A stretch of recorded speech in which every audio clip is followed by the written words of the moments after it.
The afternoon sun slanted through the tall windows of Lincoln Elementary School, casting long shadows across the worn linoleum floors.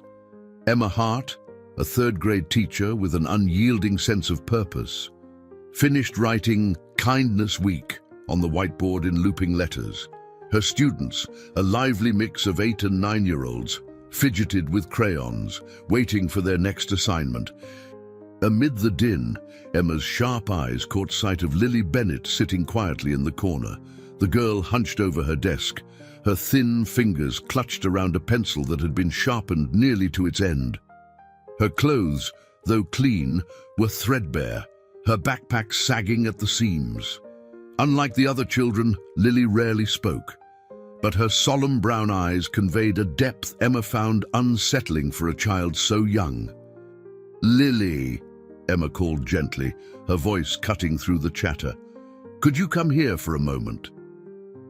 The room stilled as the other children's attention shifted toward Lily. She hesitated, the hesitation of someone accustomed to ridicule. Slowly, she rose and walked to the front, her shoes scuffed and 2 sizes too big, making faint squeaks on the polished floor. Emma knelt to meet her gaze, her warm blue eyes scanning Lily's face. "I noticed you've been very quiet today. Is everything okay?" Lily nodded quickly, but her silence spoke volumes. After class, as the other students raced to grab their coats and chatter about their plans, Emma lingered. She watched as Lily packed her belongings with meticulous care, as though afraid of damaging what little she had. The girl's caution struck Emma deeply. "Lily," Emma called again as the girl reached the door. "Wait a moment." Lily turned, her small frame seeming even smaller beneath the weight of her oversized coat. Emma gestured for her to come closer. "You're doing a wonderful job with your reading. Have you been practicing at home?" "Yes, ma'am," Lily whispered, her voice barely audible. Emma studied her. "If you ever need anything, even just to talk, my door is always open, okay?" Lily nodded, her eyes glimmering with something Emma couldn't quite place. Gratitude, perhaps, or hope. Later that evening, Emma sat at her desk with a cup of lukewarm tea, poring over her students' files. Lily's record was sparse. It listed her as living with a guardian, no further details provided, and noted that she received free lunch assistance. No emergency contacts, no family photos, just a name scrawled in impersonal black ink. Her thoughts were interrupted by a knock at the door. Principal Wilkins, a stoic man in his 50s, entered. "Burning the midnight oil again, Emma?" She managed a tired smile. "Just catching up." He glanced at the open folder on her desk. "Lily Bennett, right? She's a tough one. Quiet, but a good kid." "Why the sudden interest?" "She seems..." Emma hesitated, searching for the right word. "Fragile. Like there's more going on at home than we know." Wilkins sighed. "Kids like Lily slip through the cracks all the time. It's a shame, but there's only so much we can do." The words lingered in Emma's mind long after Wilkins left. The next day, during recess, Emma noticed a group of students clustered near the monkey bars. Their laughter carried an undertone that made her stomach knot. Pushing through the crowd, she found Lily at the center, clutching her tattered backpack, while another child, a boy named Chase, dangled it just out of her reach. "Give it back!" Lily's voice trembled, but she didn't cry. "Hey!" Emma's sharp tone cut through the jeers. The children scattered like leaves in the wind, Chase dropping the backpack in his haste to flee. Emma knelt beside Lily, her heart breaking at the sight of the girl's trembling hands. "Are you hurt?" Emma asked softly.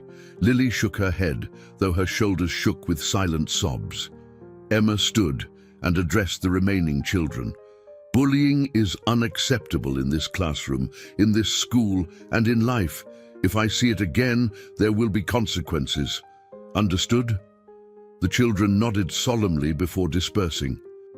Turning back to Lily, Emma placed a comforting hand on her shoulder. "Let's go inside." Later that afternoon, as the last bell rang, Emma watched from her classroom window as parents arrived to collect their children. Most drove modest cars. A few walked. Emma's eyes landed on a sleek black car pulling up to the curb, a luxury model that stood out sharply against the backdrop of the middle-class neighborhood.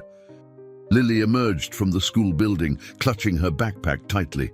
To Emma's astonishment, the car's door opened to reveal a man stepping out. He was tall and sharply dressed in a tailored suit, his features chiseled and his demeanor exuding authority. "Lily!" the man called in a deep, commanding voice. He opened the passenger door for her, his movements precise and deliberate. Lily climbed into the car without a word. Emma watched, her curiosity burning. Who was this man, and why did he seem so out of place in Lily's modest world? The questions gnawed at her as the car disappeared down the street, leaving more questions than answers. The image of Lily's guarded expression as she entered the car stayed with Emma long after the school grounds emptied, sparking a determination to uncover the truth behind the quiet girl's life. The next morning, the weather mirrored Emma Hart's mood, overcast and heavy with unspoken tension. The usual bustle of Lincoln Elementary's hallway felt subdued, and Emma's thoughts returned repeatedly to Lily Bennett.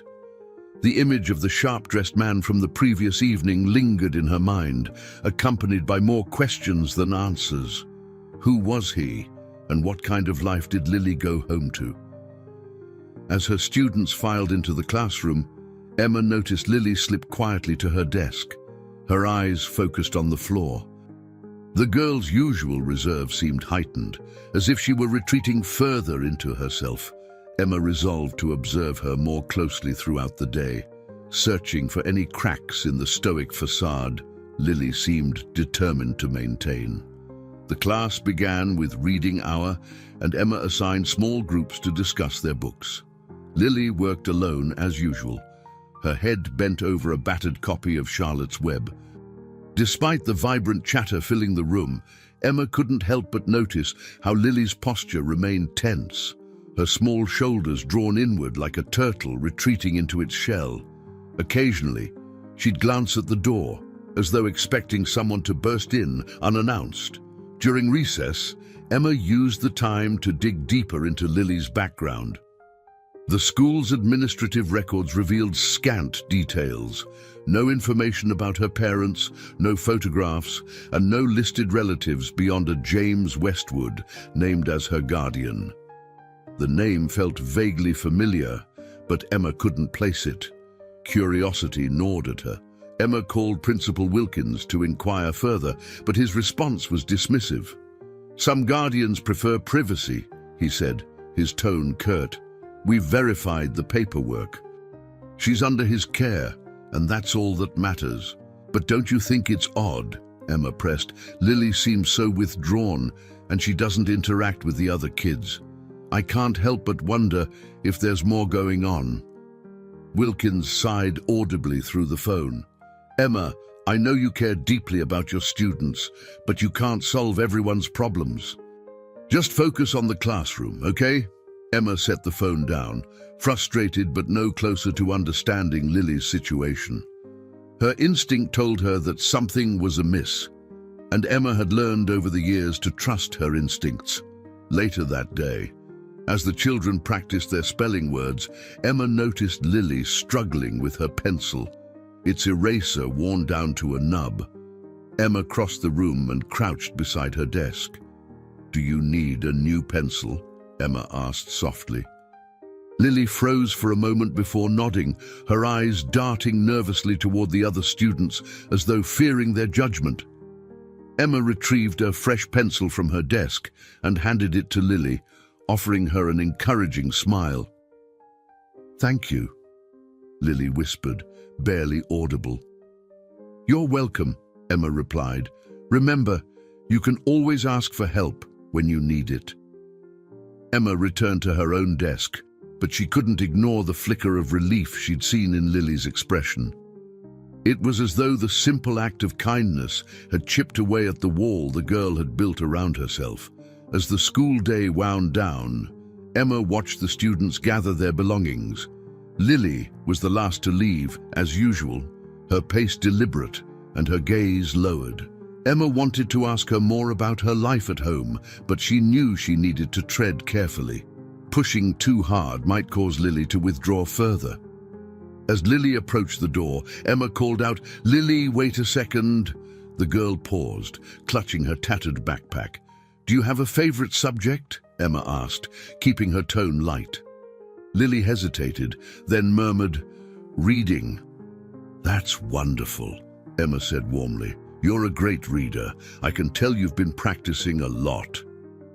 Lily gave a faint smile, the first Emma had seen all day.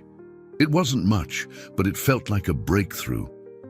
At the end of the day, Emma stood at the window again, watching parents arrive to pick up their children. She scanned the crowd for Lily and wasn't surprised to see the same sleek black car pull up.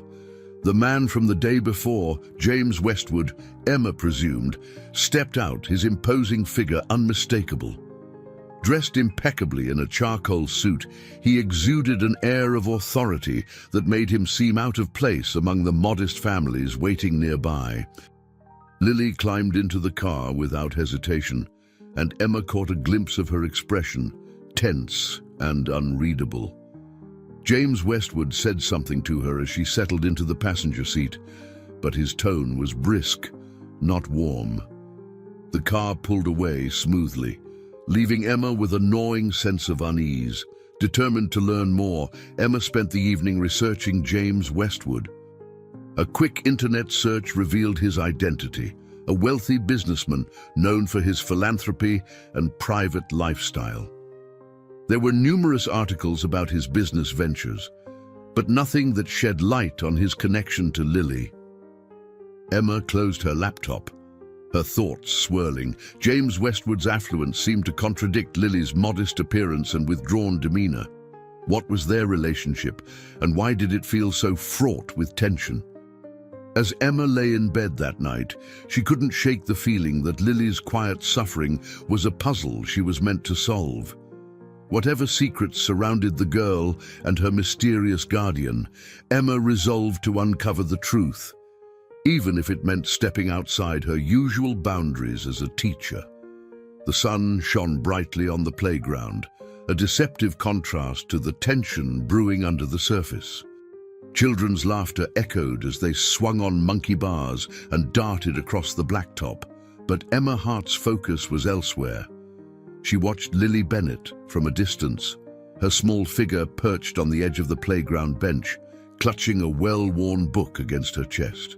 The girl sat apart, her body language withdrawn, as though willing herself to be invisible.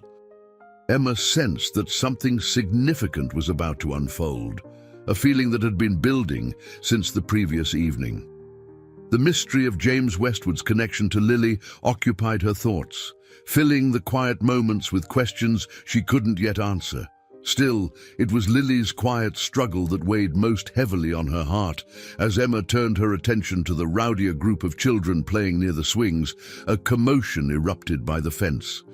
She spotted Lily surrounded by 3 older boys, their sneers unmistakable even from a distance. They were jeering, their voices sharp and taunting. With swift determination, Emma strode across the playground. Her approach was deliberate, her heels clicking against the concrete, each step amplifying the tension. "What's going on here?" Emma's voice carried authority, halting the boys mid-laughter. She scanned their faces, her piercing gaze leaving no room for excuses. "It's nothing, Miss Hart," said one boy, Chase, avoiding her eyes. "We were just playing." Emma's eyes narrowed. "This doesn't look like playing. Lily, are you all right?" The girl nodded stiffly, her hands gripping the book tighter, but the quiver in her chin betrayed her. "Chase, you and your friends, step aside," Emma ordered. The boys shuffled away reluctantly, glancing back at Lily with lingering disdain. Emma knelt beside the girl, her voice softening. "Lily, it's okay now. You're safe. Did they hurt you?" Lily shook her head, but her eyes welled with unshed tears. Emma could see the toll it had taken, the silent endurance that no child should have to bear. "Let's go inside," Emma suggested, offering her hand. Lily hesitated, then placed her small, trembling hand in Emma's, allowing herself to be led away from the prying eyes of the playground. Back in the classroom, Emma pulled out 2 chairs and sat across from Lily, who clutched her book as though it were a shield. "Lily," Emma began gently, "you don't have to tell me everything, but I want you to know that you're not alone. Whatever's happening, I'm here for you." The girl looked down, her fingers tracing the edge of the book's fraying cover. For a moment, Emma thought Lily might speak, but the words seemed trapped in her throat. "It's okay," Emma assured her. "You can take your time." After a long silence, Lily whispered, "They said I don't belong here." Emma felt a pang in her chest. "That's not true," she said firmly. "You belong just as much as anyone else. Don't let anyone make you think otherwise." Lily nodded slightly, though her expression remained guarded. Emma decided not to push further, sensing that Lily needed time to feel safe enough to open up. Later that afternoon, as the final bell rang and the classroom emptied, Emma returned to her desk, her mind churning with plans to address the bullying. She couldn't let the behavior go unchecked, not when it was clear how deeply it affected Lily. Her musings were interrupted by a knock at the door. Looking up, she saw a man standing in the doorway, James Westwood. His presence was as commanding as ever, his tailored suit immaculate and his expression unreadable. "Miss Hart?" His voice was deep, carrying a quiet intensity. "May I have a word?" Emma stood, her heart racing. "Of course, Mr. Westwood. Please, come in." He entered with deliberate steps, his posture erect and his gaze steady. As he took a seat across from Emma's desk, she noticed a faint flicker of something behind his composed exterior. Tension, perhaps, or impatience. "I understand you've taken a particular interest in Lily," he began, his tone measured. Emma nodded cautiously. "She's a bright and sensitive child. I've noticed she's been having a tough time lately." Westwood's jaw tightened. "I appreciate your concern, but I assure you, Lily's well-being is my priority. She's under my care, and I'm doing everything I can to provide for her." "I don't doubt that," Emma replied carefully, choosing her words with precision. "But I've seen signs that suggest she's struggling. She's withdrawn, and today she was the target of bullying." Westwood's eyes darkened, his expression hardening. "Bullying?" His voice carried a sharp edge. "Yes," Emma said. "I intervened, but it's clear this isn't an isolated incident. I believe Lily needs more support than she's letting on." Westwood leaned back in his chair, his gaze fixed on the floor for a moment before meeting Emma's eyes again. "I'll handle it," he said, his tone final. Emma hesitated, sensing that pressing further might only push him away. Still, she couldn't ignore the nagging feeling that there was more to the story, something neither Lily nor Westwood was willing to share. As Westwood stood to leave, Emma made one last effort. "If Lily ever needs someone to talk to, please know that my door is always open." He nodded curtly, his demeanor unreadable, before walking out. Emma watched him go, the door closing softly behind him. She sat back in her chair, her thoughts racing. Whatever secrets James Westwood carried, Emma was certain they were tied to Lily's quiet pain, and she was determined to uncover the truth. The following morning, Emma Hart arrived early at Lincoln Elementary, her mind heavy with thoughts of Lily Bennett and her enigmatic guardian, James Westwood. She set her bag down in the quiet classroom and began preparing for the day, but her focus was elsewhere. The encounter with Westwood had left her unsettled. His curt demeanor and insistence on handling things alone had only deepened her concerns. As the students trickled in, their chatter filled the room, but Emma's sharp eyes sought Lily. When the girl appeared at the doorway, her head was bowed and her steps hesitant. She looked smaller than usual, as though the weight of something invisible pressed heavily on her. "Good morning, Lily," Emma greeted warmly, masking her worry. Lily offered a fleeting nod and slipped into her seat, her presence barely registering among the lively energy of her classmates. The morning progressed as planned, but Emma noticed Lily's distractions, her wandering gaze, the slow, deliberate way she turned pages in her workbook. Emma decided to wait for the right moment to approach her, knowing the girl needed to feel safe before opening up. At lunch, Emma watched from a distance as Lily sat alone in the corner of the cafeteria, nibbling at her sandwich. Other children passed by, some glancing at her, but none stopping to sit with her. Emma's heart ached at the sight, but she resisted the urge to intervene directly. Lily's isolation was a delicate issue, one that required patience and care. Midway through the day, during art class, Emma encouraged her students to draw something that made them feel happy. The room buzzed with excitement as children grabbed crayons and markers, their imaginations spilling onto paper. Emma made her rounds, pausing at each desk to admire their creations: a sunny park, a family picnic, a favorite pet. When she reached Lily's desk, the girl was hunched over her paper, her pencil moving in careful strokes. Emma knelt beside her, curious. "That looks lovely, Lily," Emma said softly. "What are you drawing?" Lily hesitated, then tilted the paper just enough for Emma to see. The drawing depicted a small house, modest but cozy, with a garden blooming in front of it. In the corner, a tiny figure stood alone, facing the house. "It's beautiful," Emma remarked, her voice gentle. "Is this your home?" Lily shook her head. "It's where I want to live," she murmured. Emma felt a lump rise in her throat but kept her tone steady. "It looks like a peaceful place. I'm sure you'll get there one day." Lily glanced at Emma, her expression fleetingly hopeful, before returning to her drawing. Emma moved on, but the image stayed with her, an unspoken longing etched in pencil lines. As the day ended and the students prepared to leave, Emma noticed a small group of boys lingering near Lily's desk. Chase, the ringleader from before, leaned in close, his voice low but unmistakably taunting. "Bet you don't even have a real home," he sneered. "That's why you're always so quiet." Lily's hands clenched around her backpack straps, her knuckles white. Emma crossed the room in an instant, her voice firm. "Chase, that's enough." The boy straightened, startled. "We were just talking, Miss Hart." "Talking doesn't involve making someone feel unwelcome," Emma said sharply. "Apologize to Lily." Chase muttered a half-hearted apology, his face flushing, before slinking away with his friends.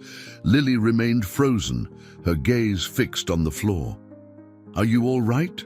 Emma asked, her voice softening. Lily nodded stiffly.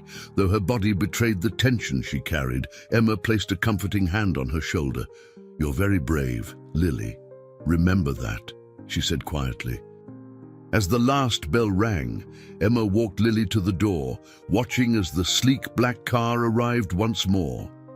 James Westwood stepped out, his presence commanding as always. Lily climbed in without a word, and Emma observed the brief exchange between them, a clipped question from him, a nod from her. The car pulled away, leaving Emma with a gnawing sense of unease. That evening, Emma sat at her kitchen table, her laptop open to yet another search on James Westwood. The details were sparse, an accomplished businessman with philanthropic endeavors, yet notoriously private about his personal life. There were no mentions of children or family, nothing to explain his guardianship of Lily. Emma leaned back in her chair, frustration mounting. Every step closer to understanding Lily's life seemed to raise more questions. What was Westwood hiding? And why did Lily seem so alone, despite the apparent wealth and resources at her disposal? Her thoughts were interrupted by a notification on her phone, a reminder for the upcoming parent-teacher conference. It struck Emma as the perfect opportunity to dig deeper. If Westwood attended, she might finally get answers to the questions that had been haunting her. As Emma prepared for bed, her resolve hardened. She didn't know what lay behind Lily's guarded silence or Westwood's stern exterior, but she was determined to find out. For Lily's sake, Emma couldn't ignore the growing sense that something was deeply wrong. The parent-teacher conference had arrived, and Emma Hart spent the afternoon meticulously arranging her classroom. Rows of student work were displayed on the walls, and small chairs had been set up in pairs for the conversations ahead. While most parents would chat casually about grades and upcoming assignments, Emma had only one meeting that truly occupied her mind: James Westwood. As the clock ticked closer to the start time, parents began filing in. The room hummed with polite conversation, the occasional laughter punctuating the steady murmur. Emma greeted each visitor with warmth, but her eyes frequently darted to the door, anticipating Westwood's arrival. Finally, an imposing figure appeared in the doorway. James Westwood, dressed sharply as always, surveyed the room with a guarded expression. His presence immediately drew attention. Parents glanced at him with quiet curiosity, whispering among themselves. "Mr. Westwood," Emma greeted, stepping forward to shake his hand. "Thank you for coming." He inclined his head slightly. "Miss Hart." Emma gestured toward a table at the far end of the room, away from the other parents. "Shall we sit?" Westwood followed, his polished shoes clicking against the floor. Once seated, Emma wasted no time, knowing she had a narrow window to broach the subject that had weighed on her for weeks. "Lily is an exceptionally bright student," Emma began. "She excels in reading and shows a strong imagination, but I'm concerned about her social interactions. She often isolates herself, and there have been instances of bullying." Westwood's jaw tightened, his posture stiffening. "I see. I understand she may be shy, but these behaviors suggest there's more at play," Emma pressed gently. "I want to ensure she feels supported, both here and at home." For a moment, Westwood said nothing. His eyes, cold and calculating, seemed to scan Emma's face as though weighing her motives. When he finally spoke, his tone was clipped. "Lily has faced challenges, yes. But I've ensured she has everything she needs." Emma leaned forward slightly, her voice softening. "Material needs are important, but children also require emotional support. Lily's drawing the other day, it was a house, a place she wishes to live. It made me wonder if she feels secure in her current environment." Westwood's expression hardened, but there was a flicker of something else, perhaps guilt or frustration. "Lily is under my care, Miss Hart. Whatever difficulties she's facing, I will address them." Emma held his gaze, undeterred. "I don't doubt your intentions, Mr. Westwood, but children don't always express their struggles openly. They rely on the adults around them to notice the signs." He straightened, his tone turning defensive. "You're overstepping, Miss Hart. I appreciate your concern, but Lily's personal life is not your jurisdiction." The sharpness in his voice stung, but Emma refused to back down. "My only priority is Lily's well-being. If I see signs that she's unhappy or struggling, it's my duty to raise those concerns." For a long moment, the air between them was taut with tension. Finally, Westwood exhaled, his rigid demeanor softening just enough to suggest a crack in his armor. "I admire your dedication," he said, his voice quieter now. "But some wounds take time to heal. Lily has been through more than you realize." Emma's heart sank at his words, but she pressed no further. It was clear that Westwood carried his own burdens, ones he wasn't ready to share. As the evening wore on, the conference came to an end. The other parents trickled out, exchanging polite farewells, leaving Emma alone to tidy the room. She replayed her conversation with Westwood, turning over every word in her mind. His defensiveness, the vague hint of something deeper.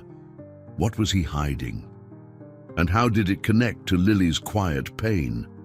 Just as Emma began stacking chairs, she heard a voice behind her. "Miss Hart!" She turned to see Westwood standing in the doorway again, his expression unreadable.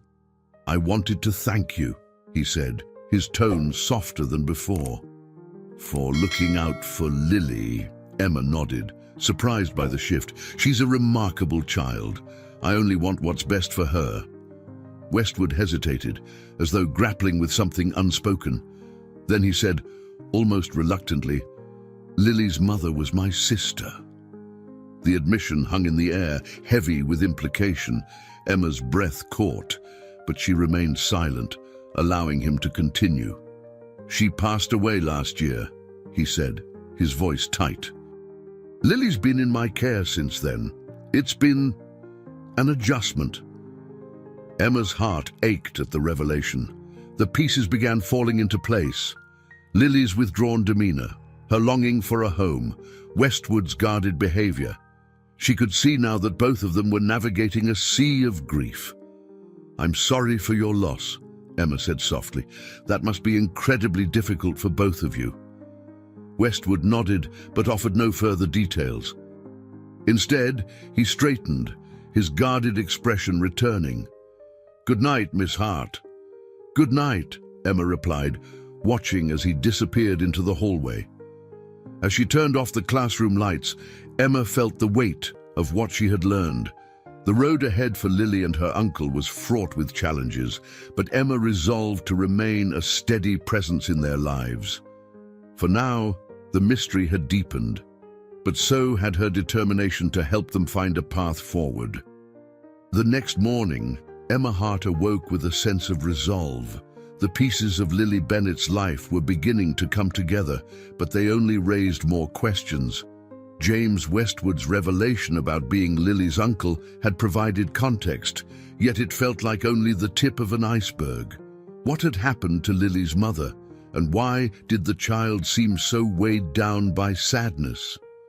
Emma couldn't let her concerns rest, not when Lily's withdrawn demeanor suggested a deeper struggle. At school, Emma noticed subtle changes in Lily. She was quieter than usual, her head bowed as she worked through her assignments. While the other children laughed and shared stories about their weekends, Lily stayed at her desk, her small shoulders hunched. During morning reading time, Emma approached Lily's desk. "Good morning, Lily," she said softly. "How are you feeling today?" Lily hesitated, her pencil still. "I'm fine," she whispered, though her tone was unconvincing. Emma crouched to meet her eyes. "Remember, if you ever need to talk, I'm here. Anything you say stays between us." For a fleeting moment, Lily's gaze met Emma's. There was a flicker of something, trust perhaps, but it vanished quickly. She nodded and returned her attention to her book. That afternoon, Emma visited the school counselor, Mrs. Diane Carlson, hoping for insight. Diane, a woman in her 40s with kind eyes and an air of quiet authority, listened carefully as Emma described her concerns. "I've noticed Lily's withdrawn behavior for some time," Diane admitted, "but her academic performance is strong and she hasn't asked for help." "Sometimes children don't know how to ask," Emma replied.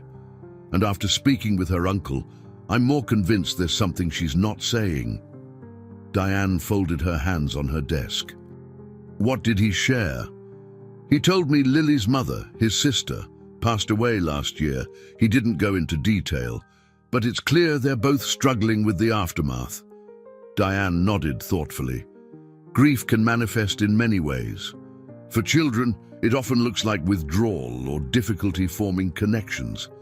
It's possible Lily's trying to process her loss while adjusting to a new environment." Emma felt a pang of guilt.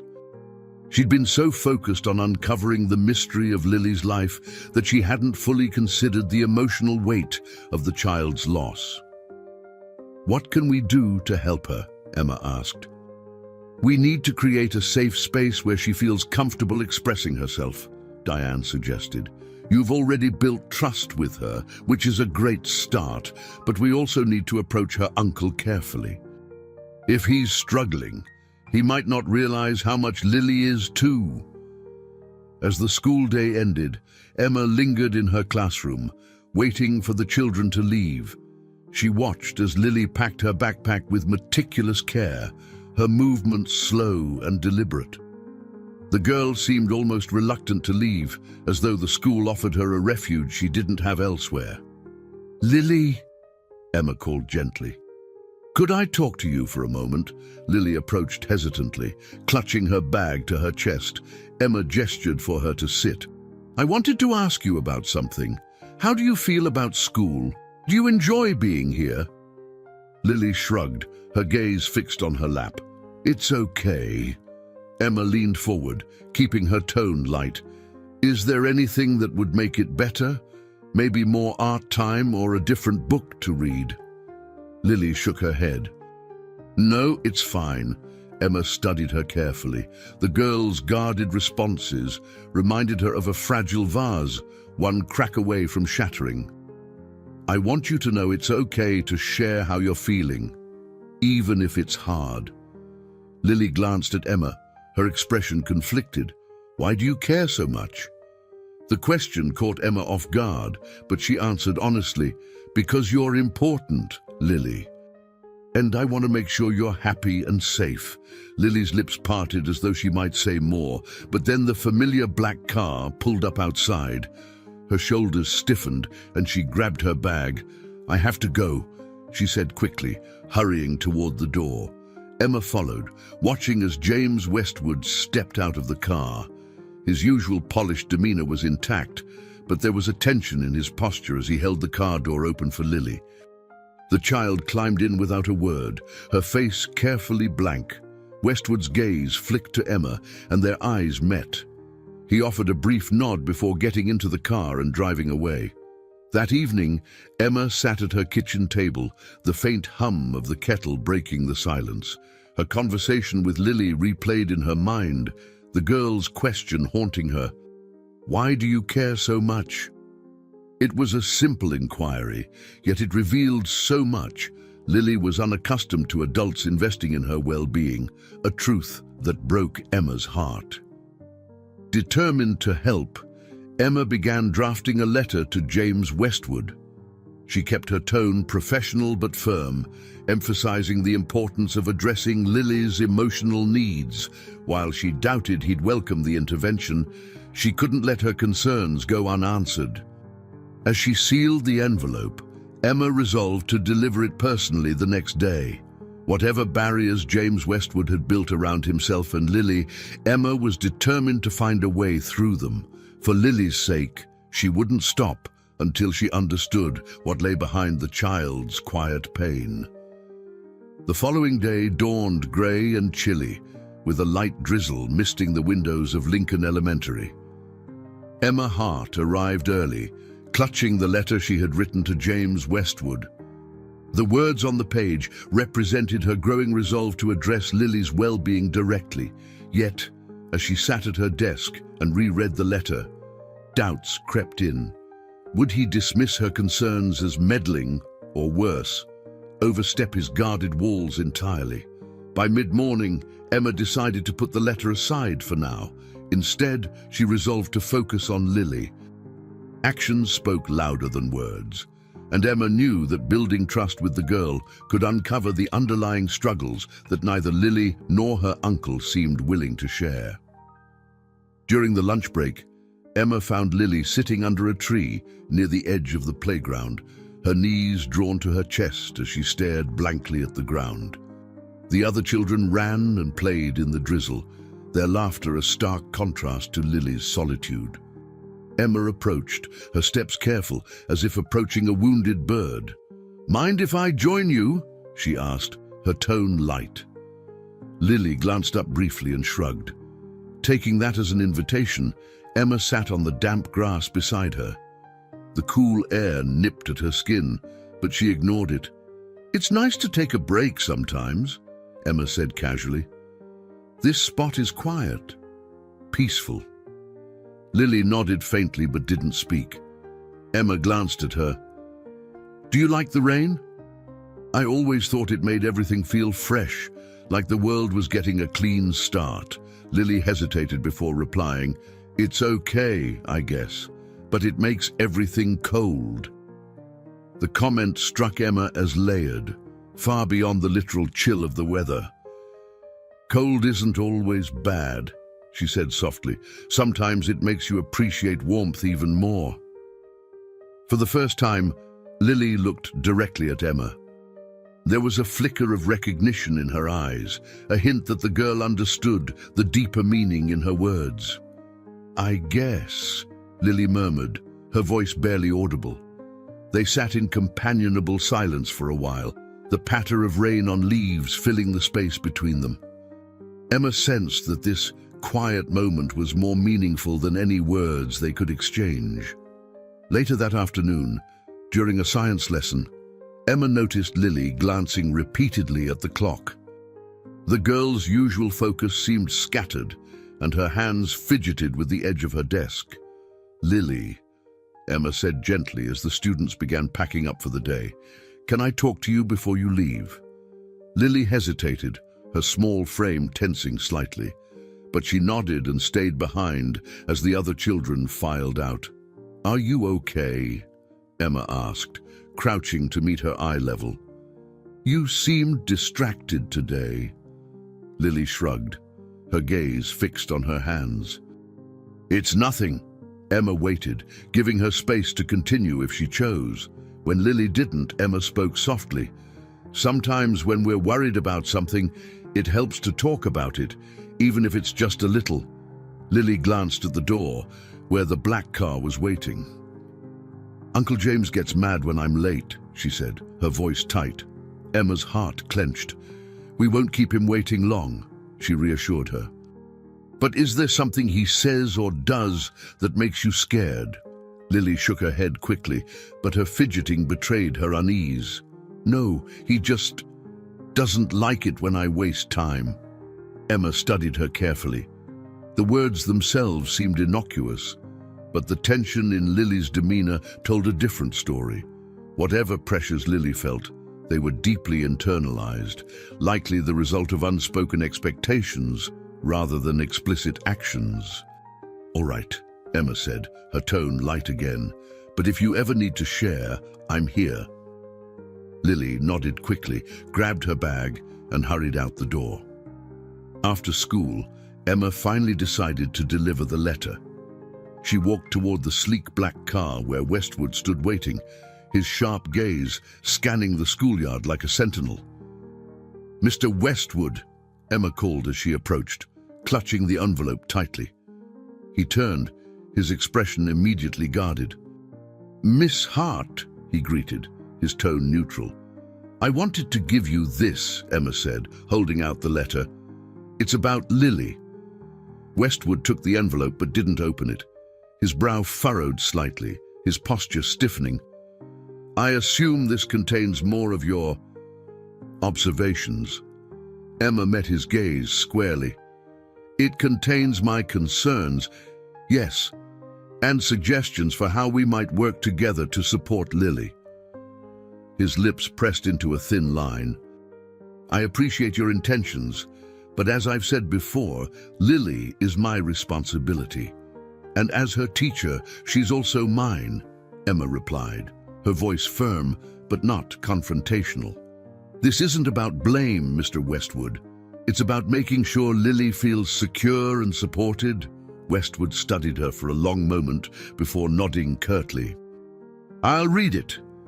As he turned and got into the car, Emma watched them drive away, the weight of their shared responsibility settling heavily on her shoulders. She had done what she could for now, but the path ahead still felt uncertain. Emma knew that whatever walls Westwood had built around himself and Lily, they were rooted in pain. Breaking through them would take time, persistence, and an unwavering commitment to the quiet, brave girl who carried far too much on her small shoulders. The following week began with an unusual energy at Lincoln Elementary. Emma Hart, felt the subtle shift as she entered the school building early Monday morning. The hallways buzzed with whispers, and even the staff room carried an air of quiet speculation. The source of the change became clear soon enough. A new addition to the faculty had arrived. Emma first noticed him during the morning assembly. Standing near Principal Wilkins, he exuded a calm confidence. His tall frame, neatly combed hair, and sharp but understated suit marked him as someone accustomed to carrying authority. Principal Wilkins introduced him to the students and staff as Mr. Andrew Calder, the school's new counselor. His task, to offer additional support to students in need, a role clearly born from increasing pressures within the school community. Later, in the staff room, Emma met Andrew properly. "Miss Hart," he said with a firm handshake. His voice carried an unassuming warmth that immediately put her at ease. "I've already heard about your dedication to the students here." Emma smiled. "Curious. I wasn't expecting a new counselor." "It's a welcome surprise. Apparently, there's been a growing concern about some of the children," Andrew replied. "The administration felt it was time to add another layer of support." Emma hesitated, debating whether to bring up Lily. Eventually, she decided there was no harm in being direct. "There's one student, in particular, I think you should meet, Lily Bennett. She's bright and kind, but very withdrawn. I've tried connecting with her, but there's a lot she's holding back." Andrew nodded thoughtfully. "I'll make a note to speak with her. Sometimes a fresh perspective can make a difference." That afternoon, Emma observed from a distance as Andrew introduced himself to the students during lunch. He moved through the cafeteria with an ease that belied the often intimidating role of an authority figure. When he reached Lily, who sat alone as usual, Emma held her breath. Lily's posture stiffened as Andrew knelt to her level, offering her a gentle smile. Emma couldn't hear their conversation, but Andrew's calm demeanor and Lily's cautious responses told her enough. It was a tentative interaction, but the fact that Lily didn't immediately retreat was a small victory. Over the next few days, Emma and Andrew began working more closely, sharing observations about Lily and brainstorming ways to help her. Andrew's insights, drawn from years of experience in child counseling, added a new dimension to Emma's understanding of Lily's behavior. "She's carrying a lot of guilt," Andrew remarked during one of their discussions. They sat in Emma's classroom after hours, papers spread between them. It's not uncommon for children who've experienced loss to feel responsible, even when it's irrational. Emma frowned, recalling Lily's quiet comment about not wasting her uncle's time. "Do you think it stems from her mother's passing?" "Possibly," Andrew said, "but there's likely more to it. Children don't live in isolation. Their emotions are shaped by their environments and the adults around them." Emma hesitated before sharing her concerns about James Westwood. "Her uncle is very guarded. He clearly cares for her, but I think he's struggling to connect." Andrew raised an eyebrow. "Have you spoken with him about this?" "I've tried," Emma admitted, "but he's resistant. He keeps everything close to the chest." Andrew leaned back in his chair, considering this. It might help to approach him indirectly, build trust over time. In the meantime, let's focus on creating a safe space for Lily here. By the end of the week, Emma noticed subtle changes in Lily's demeanor. She was still reserved, but there were moments of openness, an extra second of eye contact, a small smile when Emma complimented her work. It was as though the combined efforts of Emma and Andrew had begun to chip away at the wall Lily had built around herself. One afternoon, Andrew asked to hold a group activity for Emma's class. The exercise was designed to encourage teamwork and self-expression, and Emma readily agreed. As the students participated, Emma watched Lily carefully. At first, the girl seemed reluctant to engage, her movements hesitant as she joined a small group. But as the activity progressed, Lily's confidence grew. By the end, she was laughing softly with her peers, a sound so rare it felt almost foreign. After the activity, Emma and Andrew exchanged a glance, a silent acknowledgement of the small but significant progress they had witnessed. That evening, as Emma locked up her classroom, she found Andrew waiting by the door. "Good work today," he said with a grin. "I think we're starting to get through to her." Emma nodded, though her thoughts remained cautious. It's a start, but there's still so much we don't know about her life outside of school. Andrew's expression turned serious. "I'll keep talking to her. Sometimes it just takes one person asking the right question at the right time." Emma smiled faintly, appreciating his optimism. "Let's hope that person is one of us." As she walked to her car, Emma felt a flicker of hope.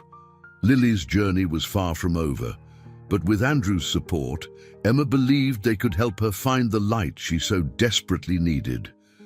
The next week brought an unexpected development that shifted the careful balance Emma Hart had been nurturing. On a crisp Wednesday morning, the black car that usually whisked Lily away after school remained absent. Instead, Lily lingered in the hallway after class, her small frame dwarfed by her oversized coat. Emma noticed the unusual scene as she gathered her materials for a staff meeting. "Lily," Emma called gently, approaching the girl. "Is everything okay? Is your uncle running late?" Lily hesitated, clutching her backpack tightly. He didn't come today." Emma frowned, concern welling up. "Did he let you know why?" Lily shook her head, her voice barely audible. "He usually sends someone if he can't come, but no one came."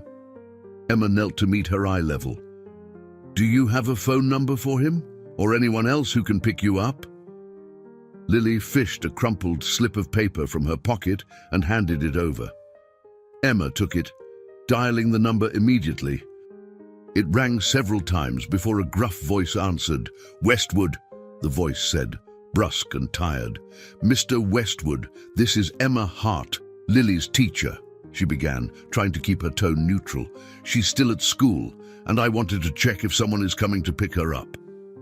There was a long pause before Westwood responded, his voice tinged with something Emma couldn't quite place.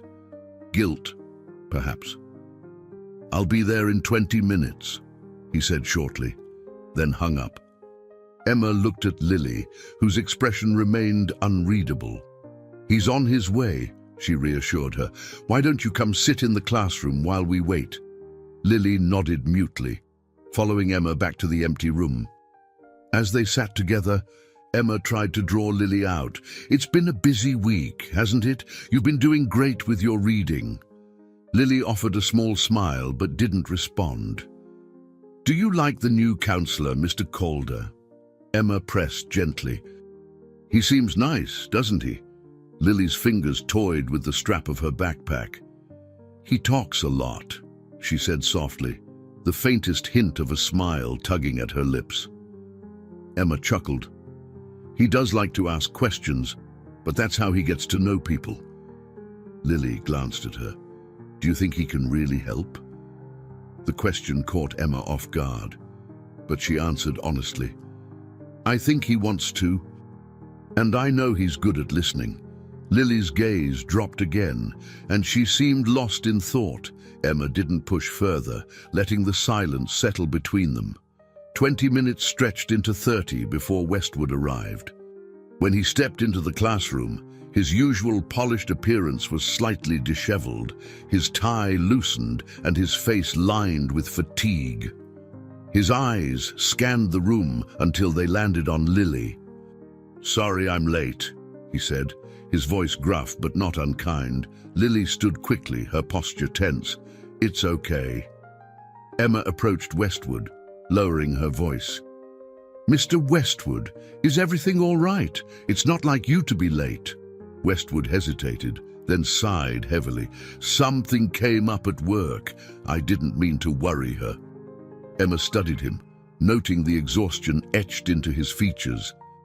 If you ever need help coordinating pickups or anything else, please don't hesitate to reach out. Lily's safety is our priority." Westwood's jaw tightened and he nodded curtly. "Thank you, Miss Hart." As he led Lily out of the classroom, Emma couldn't shake the unease that lingered. Something about Westwood's demeanor felt off, as though he were carrying a burden too heavy to bear. The next day, Emma brought up the incident with Andrew Calder during their lunch break. "He seemed overwhelmed," Emma said, stirring her tea absent-mindedly. "It's clear he cares about Lily, but I'm worried he might be struggling more than he lets on." Andrew leaned back in his chair, his expression thoughtful. "Have you considered suggesting a meeting, just the three of you?" Emma hesitated. "I don't want to overstep. He's already defensive about Lily's care." "Sometimes people need a nudge," Andrew said, "especially when they're dealing with loss." "He might not realize how much support he needs." Emma nodded slowly. "I'll think about it." That evening, Emma drafted an email to Westwood, proposing a meeting to discuss Lily's progress and any additional support she might need. She kept the tone neutral, framing it as a collaborative effort. Before sending it, she paused, her finger hovering over the mouse. Was she pushing too hard? After a moment's hesitation, she clicked send. The response came the following morning, curt but agreeable. Westwood would meet with her and Andrew after school on Friday. When Friday arrived, Emma felt a mixture of relief and apprehension as she prepared for the meeting. Westwood arrived promptly, his demeanor guarded as always. Andrew joined shortly after, bringing his usual calm energy to the room. The conversation began tentatively, with Emma highlighting Lily's recent progress and her growing confidence. Andrew added observations about her resilience and the importance of fostering a supportive environment. Westwood listened quietly, his arms crossed. When Emma finally broached the subject of his own well-being, his expression hardened. "I'm fine," he said firmly. "My focus is on Lily." Andrew interjected gently. "Supporting Lily includes taking care of yourself. It's not a weakness to ask for help." Westwood's gaze flicked between them, his defenses wavering. "I'll think about it," he muttered, his tone reluctant but not dismissive. As the meeting concluded, Emma felt a glimmer of hope. It wasn't a breakthrough, but it was a step forward. For Lily's sake, she would continue to push for progress, no matter how slow or challenging the journey might be. The days following the meeting with James Westwood were marked by a subtle but noticeable shift in the rhythm of life at Lincoln Elementary. Lily Bennett, while still reserved, seemed to carry herself with a fraction less weight. Emma Hart observed her closely, noticing small but significant changes, a willingness to engage more during group activities, fleeting smiles that hinted at a growing sense of security, and an occasional laugh that broke through her quiet demeanor. Andrew Calder, the school's new counselor, continued to play an active role in fostering these improvements. His presence had become a steady constant in Lily's school life, and Emma could see the beginnings of trust forming between them. Yet Emma knew this was only part of the picture. Whatever was happening outside the school walls still cast a shadow over Lily, and James Westwood's reticence to fully engage remained a persistent challenge. One rainy afternoon, as the students packed up for the day, Emma approached Lily's desk. "Lily, could you stay for a few minutes after class? I'd like to talk with you about something." Lily nodded, her expression cautious but compliant. Once the other children had left, Emma pulled up a chair beside her. "I've noticed how much progress you've been making lately," Emma began, her tone warm. "You've been participating more, and I'm so proud of how hard you're working." Lily's cheeks flushed faintly, and she murmured, "Thank you." Emma leaned in slightly. "But I also know it hasn't been easy for you. I wanted to ask if there's anything more I can do to help." For a moment, Lily seemed to consider the question. Her small hands fiddled with the strap of her backpack, and she avoided Emma's gaze. "I don't know," she said finally, her voice barely audible. "That's okay," Emma reassured her. "You don't have to know right now. Just remember, you can always talk to me or Mr. Calder. We're here for you." Lily nodded, her posture softening slightly. "Okay." That evening, as Emma prepared to leave the school, she found Andrew waiting for her in the staff room. "How did it go with Lily?" he asked, sipping from a mug of tea. "She's opening up bit by bit," Emma replied, setting her bag on the table. "But I still feel like there's something she's holding back. Something bigger." Andrew nodded thoughtfully. "It's likely tied to her home life. Children often mirror the emotional states of the adults around them." Emma sighed, running a hand through her hair. "I just wish I knew how to help James too. He's carrying so much, and I think he's struggling more than he lets on." Andrew hesitated before speaking. "You might not be able to fix everything for him. Sometimes the best we can do is be consistent and present, show him and Lily that they're not alone." 2 days later, an opportunity arose that neither Emma nor Andrew had anticipated. During the lunch break, Principal Wilkins approached Emma with an urgent request. "Miss Hart, Mr. Westwood just called," he said, his expression serious. "He's tied up with an emergency and can't pick up Lily today. He asked if someone from the school could stay with her until he arrives." Emma didn't hesitate. "I'll wait with her." When the school day ended, Emma sat with Lily in the empty classroom. The girl worked quietly on her homework, the tip of her pencil moving steadily across the page. Emma watched her, marveling at her quiet resilience. "Lily," Emma said after a while, "do you like doing your homework here? Or would you rather wait somewhere else?" Lily glanced up, her eyes wide with surprise. "Here is okay," she said softly. They lapsed into a comfortable silence, the steady rhythm of the rain outside providing a soothing backdrop. Emma used the time to catch up on grading, occasionally glancing at Lily and feeling a deep sense of protectiveness. Nearly an hour passed before James Westwood arrived. He looked more frazzled than Emma had ever seen him, his hair slightly askew and his tie loosened. He stepped into the room, his sharp gaze softening as it landed on Lily. "Thank you, Miss Hart," he said, his voice tinged with exhaustion. "I appreciate you staying late." "It's no problem," Emma replied, standing. "Lily's been a joy to have here." Westwood gave a small, almost imperceptible nod, then turned to Lily. "Come on, let's go." Lily gathered her things, but as they reached the door, she paused and looked back at Emma. "Thank you," she said quietly. Emma smiled. "You're welcome, Lily. Have a good evening." That night, Emma reflected on the day's events. For the first time, she had seen cracks in James Westwood's polished armor, a glimpse of the man struggling beneath the surface. It reinforced her belief that both Lily and her uncle needed more than just surface-level support. They needed a bridge to connect the pain they carried, a path toward healing. Emma resolved to keep building that bridge, one interaction at a time. Whether through her own efforts or with Andrew's help, she was determined to help Lily and James find their way forward, together. The following week brought an air of unease that Emma Hart couldn't quite shake. Lily Bennett continued to make small strides at school, her smiles appearing more often and her engagement in class slowly increasing. Yet, Emma couldn't ignore the lingering tension that seemed to surround James Westwood. Their brief interactions, while polite, were tinged with a quiet desperation he tried to mask beneath his composed exterior. It was during Wednesday's lunch break that the situation began to unravel.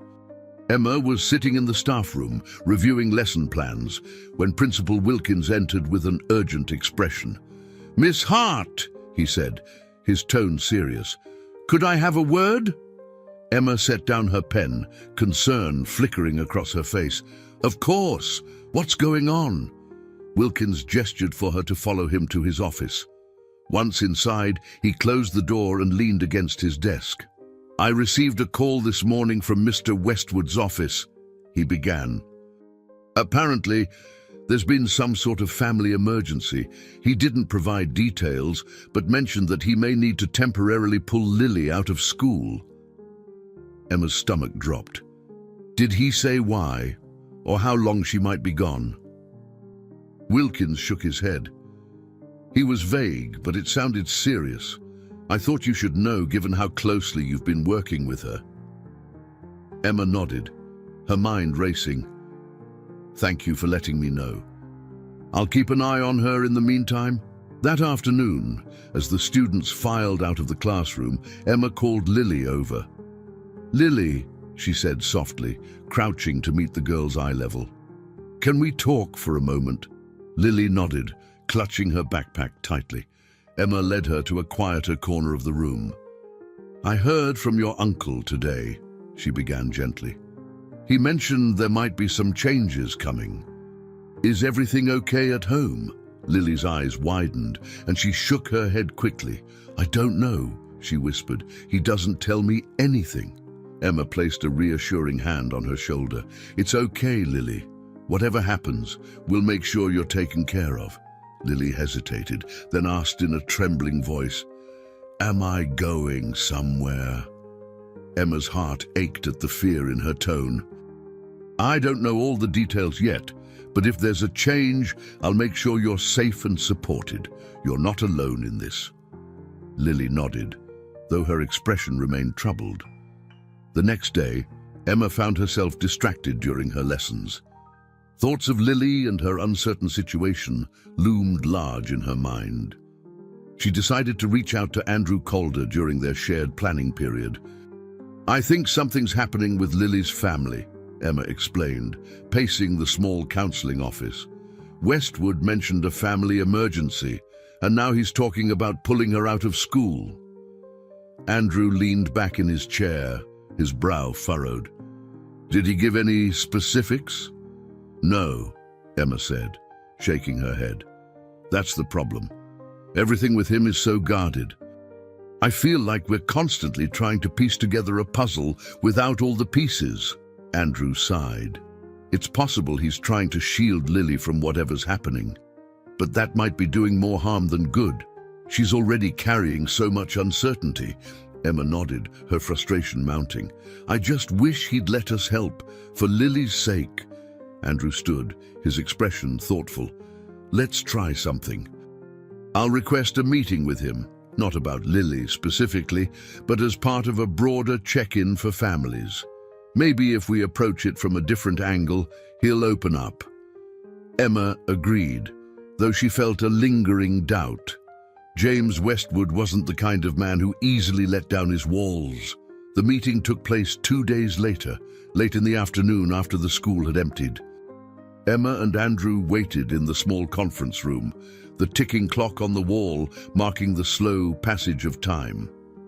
When Westwood finally arrived, his expression was as composed as ever, though his eyes carried a shadow of weariness. "Mr. Westwood," Andrew greeted, extending a hand. "Thank you for meeting with us."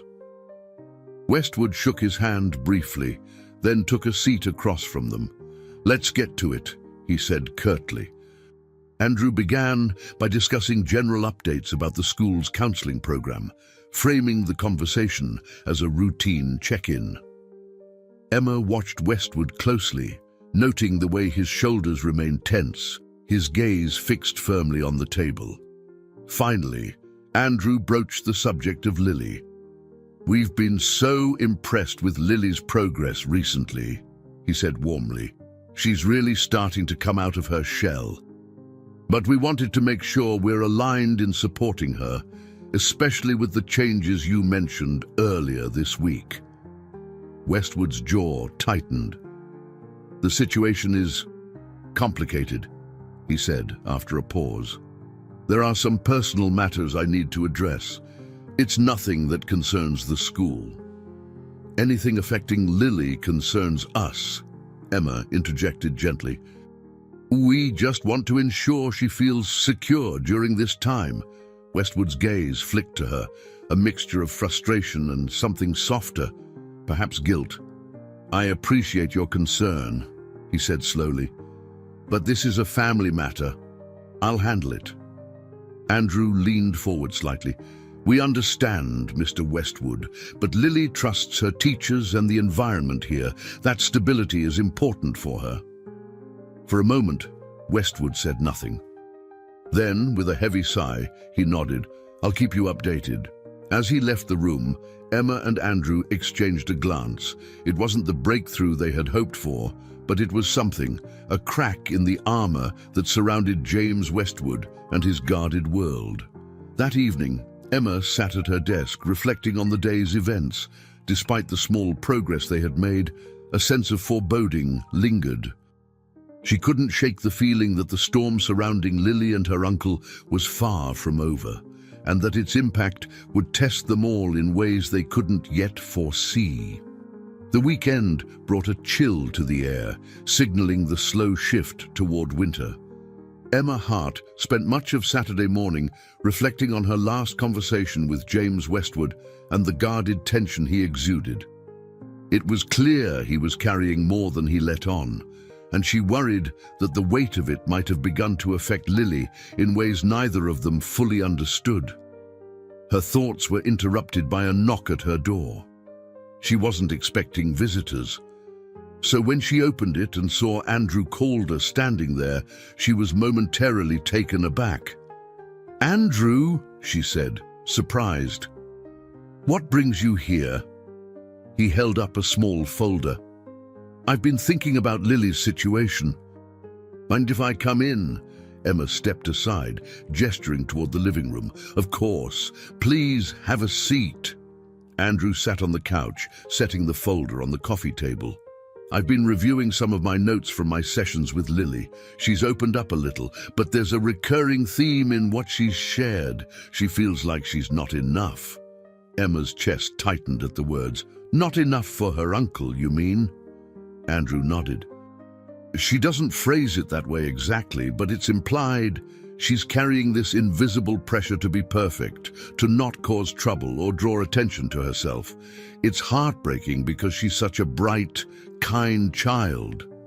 Emma leaned forward, resting her elbows on her knees. "And James, he's not exactly warm. He's so focused on maintaining control that he doesn't see how much she's struggling." Andrew sighed. "I don't think it's intentional.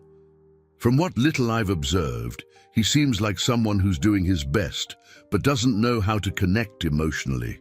He probably thinks providing for her financially is enough." Emma nodded slowly. "But Lily needs more than that." "Exactly," Andrew agreed, "which is why I think we need to find a way to help both of them, separately, if necessary." On Monday morning, Emma arrived at school early, determined to give Lily extra support. She prepared a small project for her class, something she hoped would encourage Lily to express herself creatively, a family tree activity. The students were asked to draw or write about the people who were important to them, using words or pictures to tell their stories. As the class worked on the assignment, Emma watched Lily closely.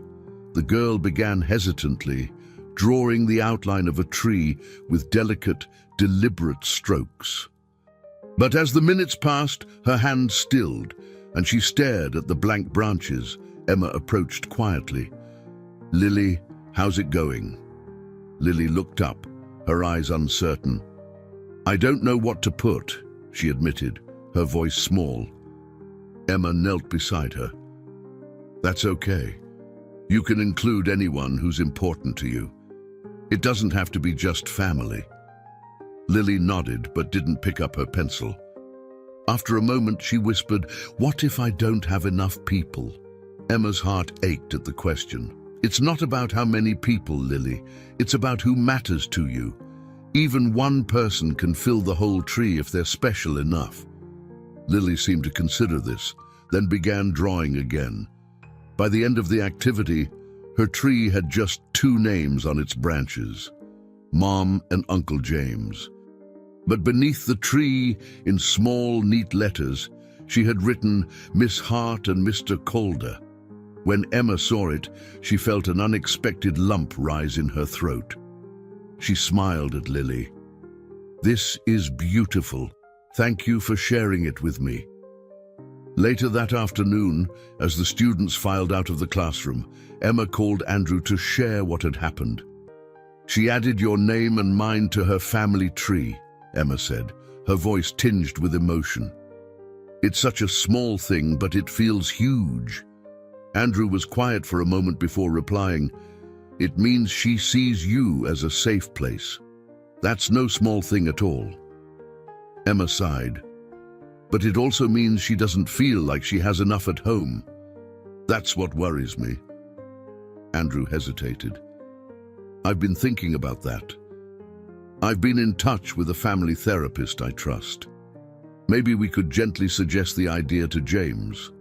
Not as something punitive, but as a way to help them both." Emma nodded, though she knew it wouldn't be easy to convince him. "It's worth a try. He might not listen, but we have to try." The following day, Emma approached James at pickup time. He looked more composed than he had during their last meeting, but his guarded expression remained. "Mr. Westwood," Emma began, keeping her tone light. "Do you have a moment?" He glanced at Lily, who was climbing into the car, then back at Emma. "What is it?" "I wanted to share something Lily worked on in class," she said, handing him a copy of her family tree. "She included you, of course, but she also added me and Mr. Calder." James studied the paper, his expression unreadable. "And what's your point?" Emma hesitated, then said carefully, "Lily's starting to feel more connected here, which is wonderful. But I think it's because she's not sure how to express herself at home. I know you're doing everything you can, but maybe a family therapist could help bridge that gap." James stiffened, his jaw tightening. "You think I'm not doing enough?" "Not at all," Emma said quickly. "I think you're doing your best, but grief and change are hard for anyone, and having someone to guide you both could make things easier for you and Lily." For a long moment, James said nothing. Then, with a reluctant nod, he said, "I'll think about it." As Emma watched him drive away, she felt both hopeful and uncertain. It was a small step, but it was a step nonetheless. One that might lead to the healing Lily and James so desperately needed.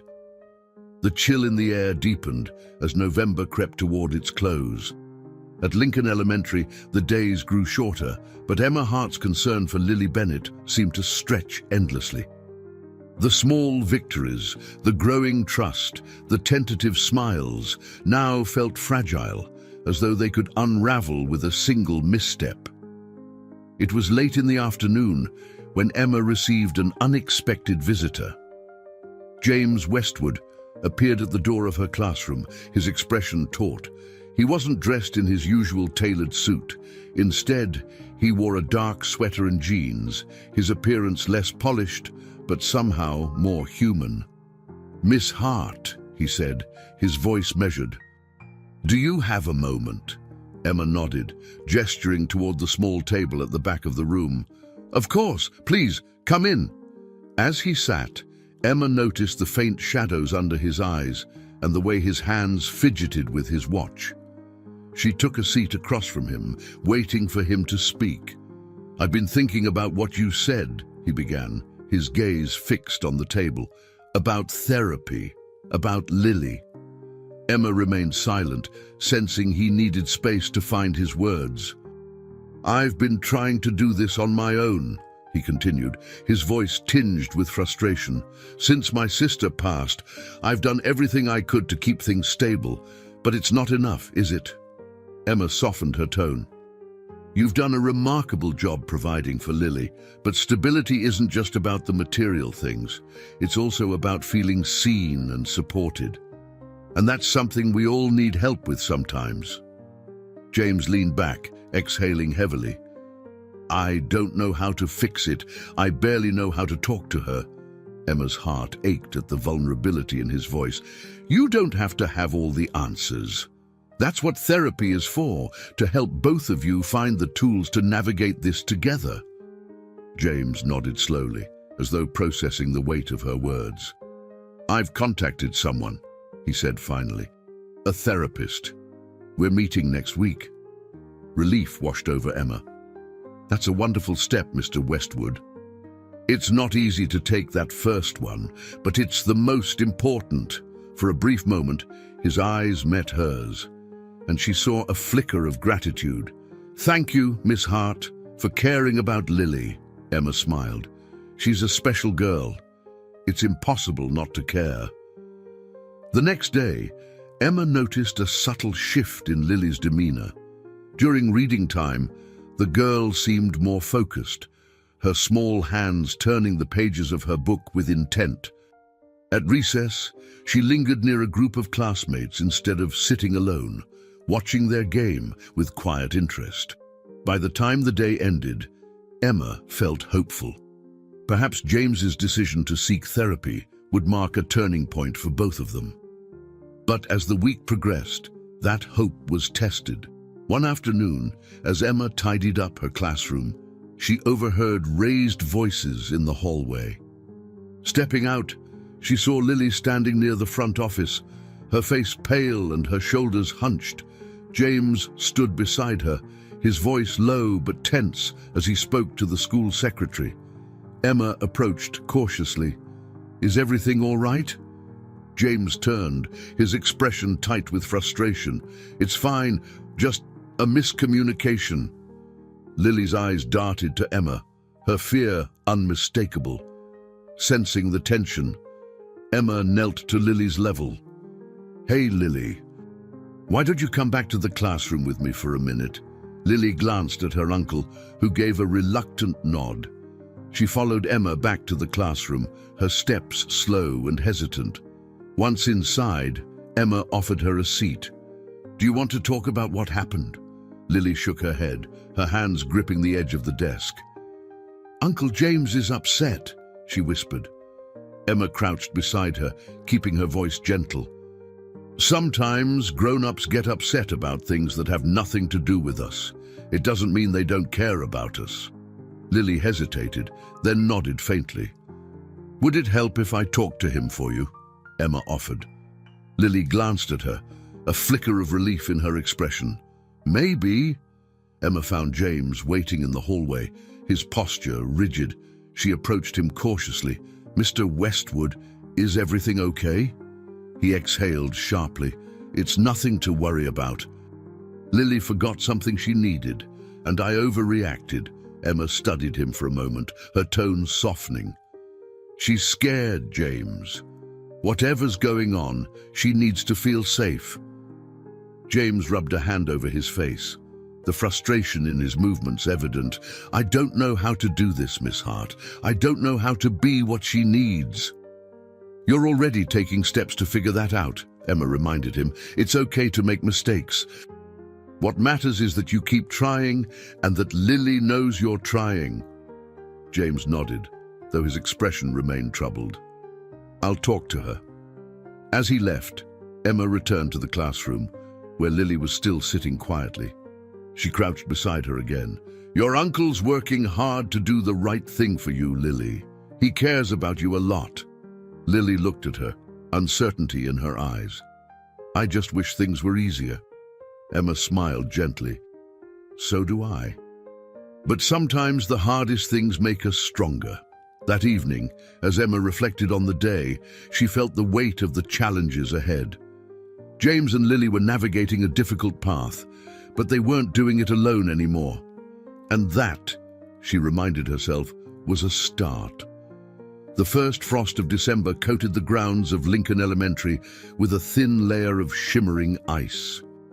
The children loved it, their laughter echoing across the playground as they slid and skidded on the frozen surface.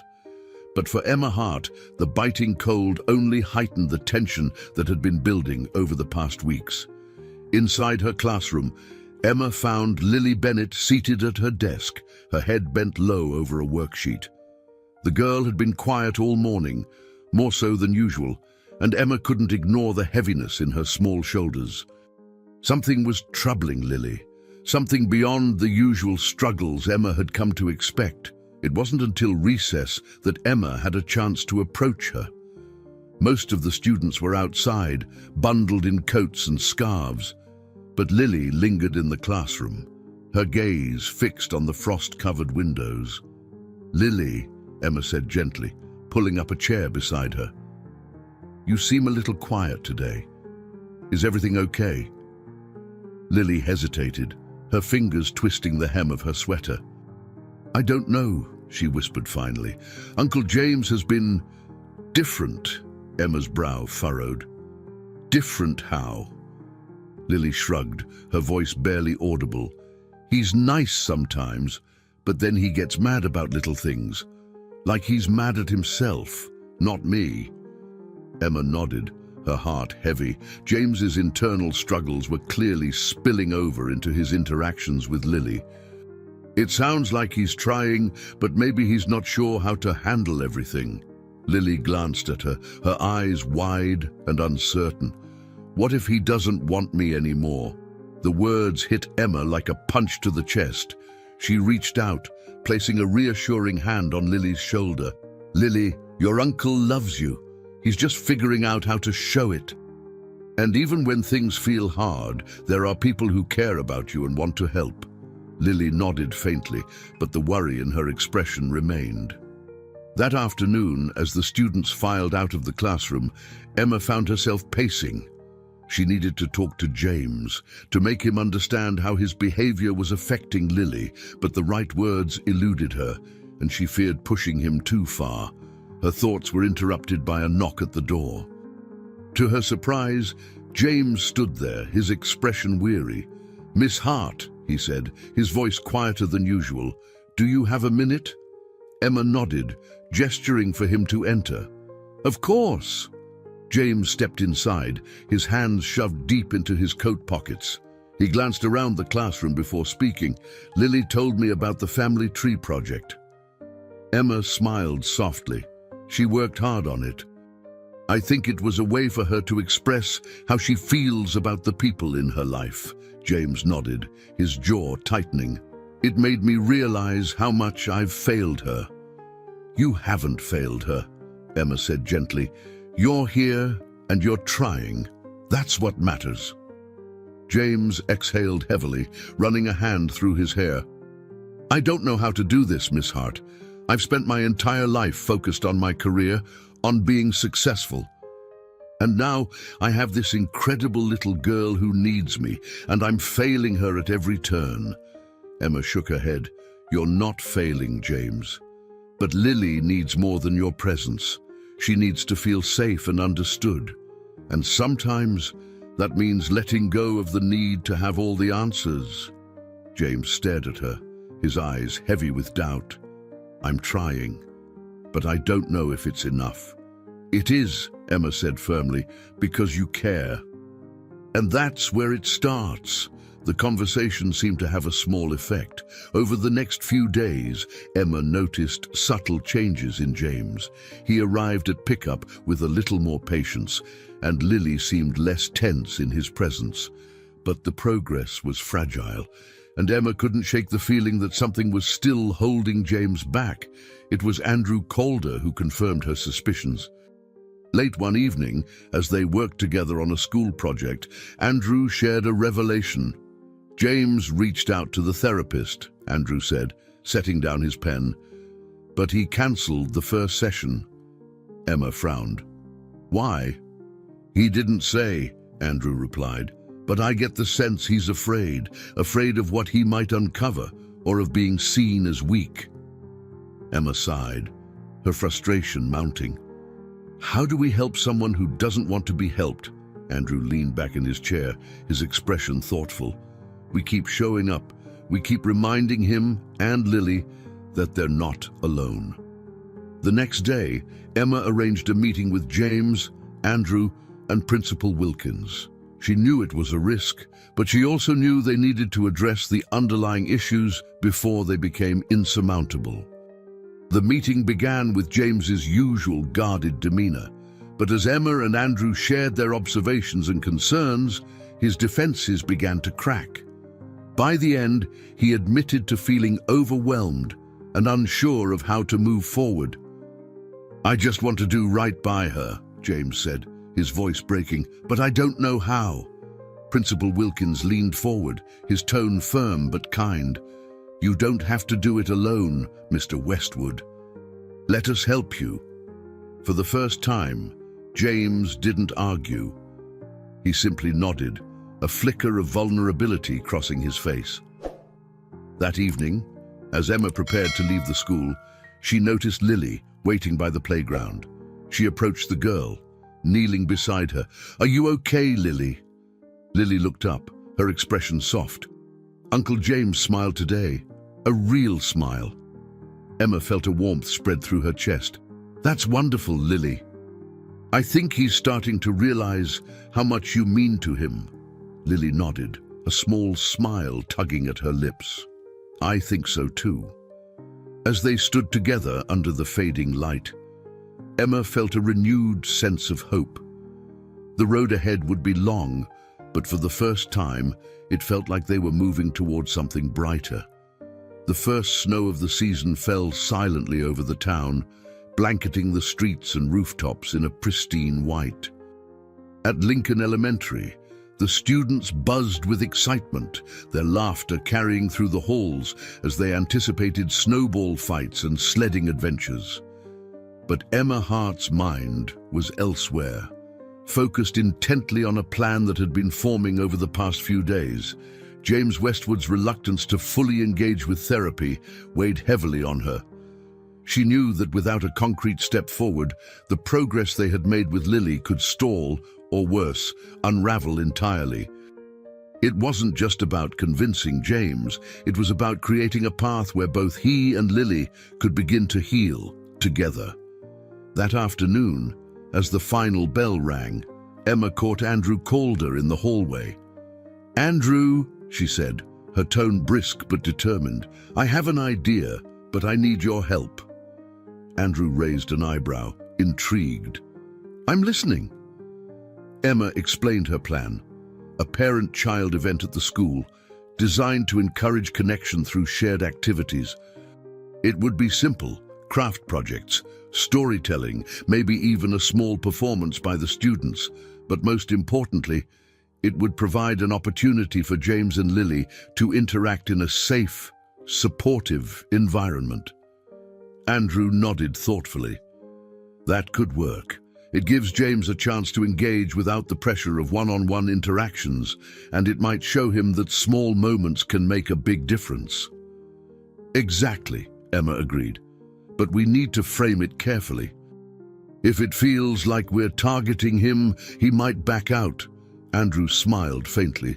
You have a knack for persuasion, Emma. I trust you'll find the right approach. The next morning, Emma approached James during drop-off. The usual guarded expression was firmly in place, but she noticed a flicker of warmth when he glanced at Lily. "Mr. Westwood," Emma began, keeping her tone casual. "I wanted to let you know about an event we're hosting next week, a family day for the students. It's a chance for parents and guardians to spend time with their kids, see some of the work they've been doing, and participate in a few fun activities." James hesitated, his gaze shifting to Lily, who was tugging at the strap of her backpack. "I'm not sure if my schedule will allow it." "I understand," Emma said, her voice steady. "But it would mean a lot to Lily. She's been working hard on a project she'd love to show you." James glanced at Lily again, his expression softening just slightly. "I'll see what I can do." The days leading up to the event were filled with preparation.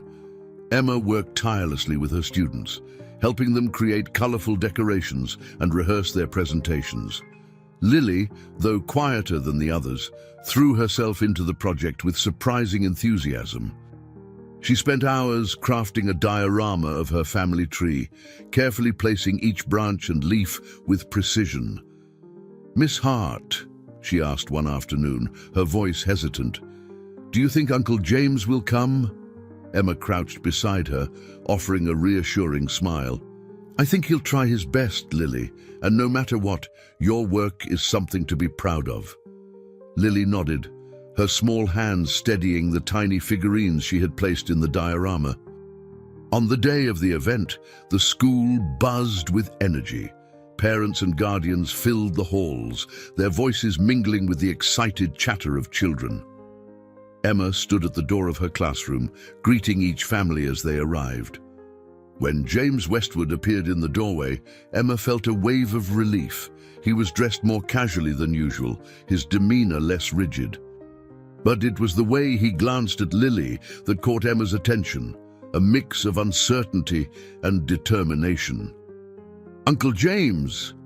Lily's face lit up as she ran to him, her diorama clutched in her hands. I want to show you what I made. James smiled, a rare, genuine expression, and followed her to her desk. Emma watched from a distance as Lily explained each detail of her project, her small hands gesturing animatedly. James listened intently, nodding and asking questions. For the first time, Emma saw a glimpse of the connection they had both been yearning for. As the event continued, Emma noticed James engaging more. He helped Lily with a craft project, carefully gluing pieces of colored paper together under her watchful guidance. At one point, he even joined in a storytelling activity, his deep voice captivating the small group of children gathered around him. Andrew sidled up to Emma, a satisfied smile on his face. You were right. This was exactly what they needed. Emma nodded, her chest swelling with a quiet pride. It's a small step, but it's something. As the event wound down, James approached Emma, Lily by his side. Miss Hart, he said, his tone softer than she had ever heard. Thank you for this. It's been good for both of us. Emma smiled warmly. I'm glad you came. Lily's work is amazing, isn't it? James glanced at Lily, his expression unguarded for once. It is. That evening, as Emma cleaned up the remnants of the event, she couldn't shake the feeling of hope that had settled in her chest. For the first time, she saw a future where Lily and James could truly begin to heal, where their shared pain could transform into something stronger, something that would bind them together instead of pushing them apart. It wasn't a resolution, but it was a beginning, and for now, that was enough. The days following the family event were filled with a cautious optimism. James Westwood seemed more present, showing up to pick Lily up on time and even stopping to chat briefly with Emma on occasion. For Lily, these small changes brought a visible lightness to her demeanor.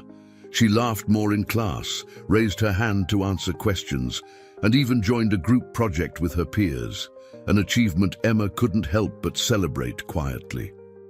But progress, as Emma had learned, was never linear. It was on a Friday morning when Emma noticed the first crack in the fragile sense of stability they had worked so hard to build. Lily entered the classroom looking pale, her usual bright eyes clouded with worry. She sat at her desk without her usual nod of acknowledgement and stared at her notebook as if it were written in an indecipherable language. Lily, Emma said gently, kneeling beside her. Are you feeling okay? Lily hesitated, then shrugged. I didn't sleep much, she admitted in a whisper. Emma's heart sank. Did something happen at home? Lily's gaze dropped to her lap, and she nodded almost imperceptibly. Uncle James had a phone call. It made him really mad.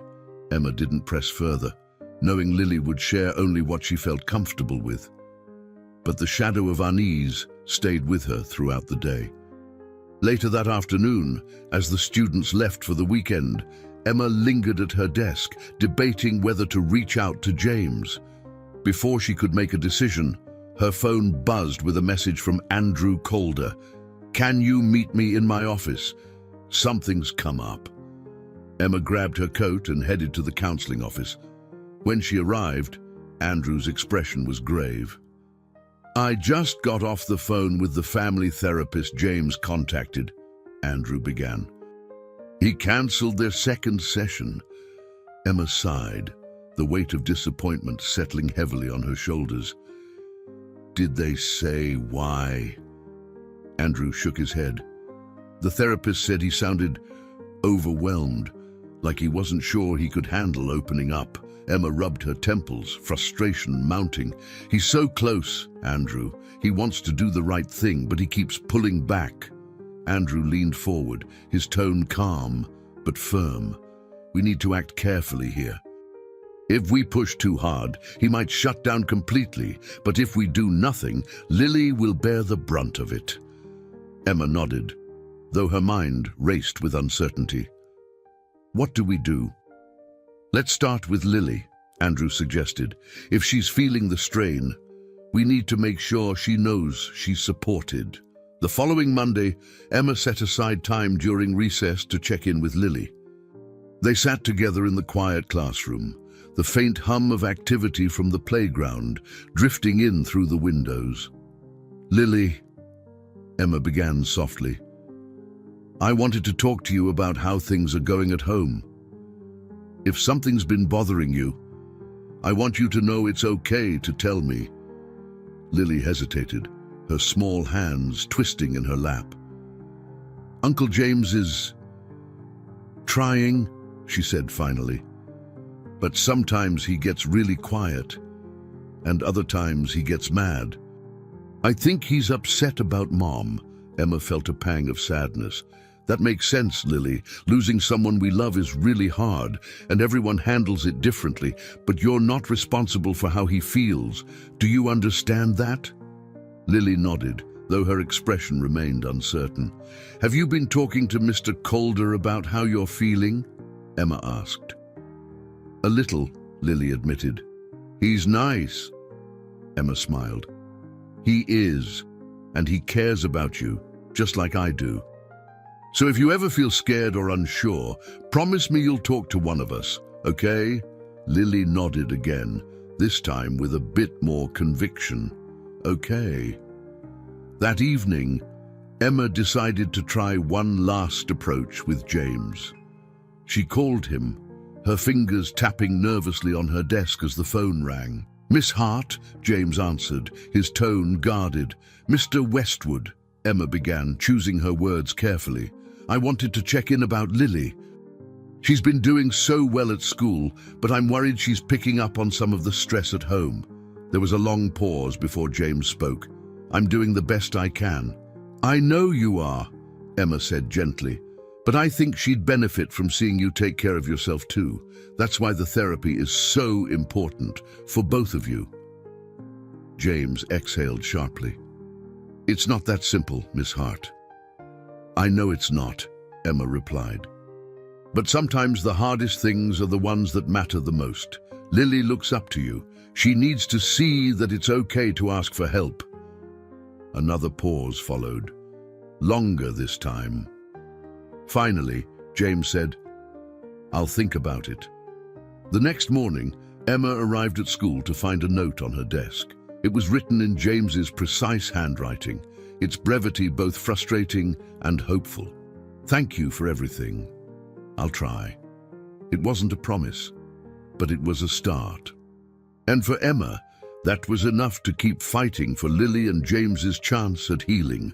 The morning was heavy with clouds, the kind that threatened snow but held back, leaving a dull grey sky in its place. Emma Hart arrived early at Lincoln Elementary, her breath visible in the icy air. She carried a thermos of coffee and a growing sense of trepidation.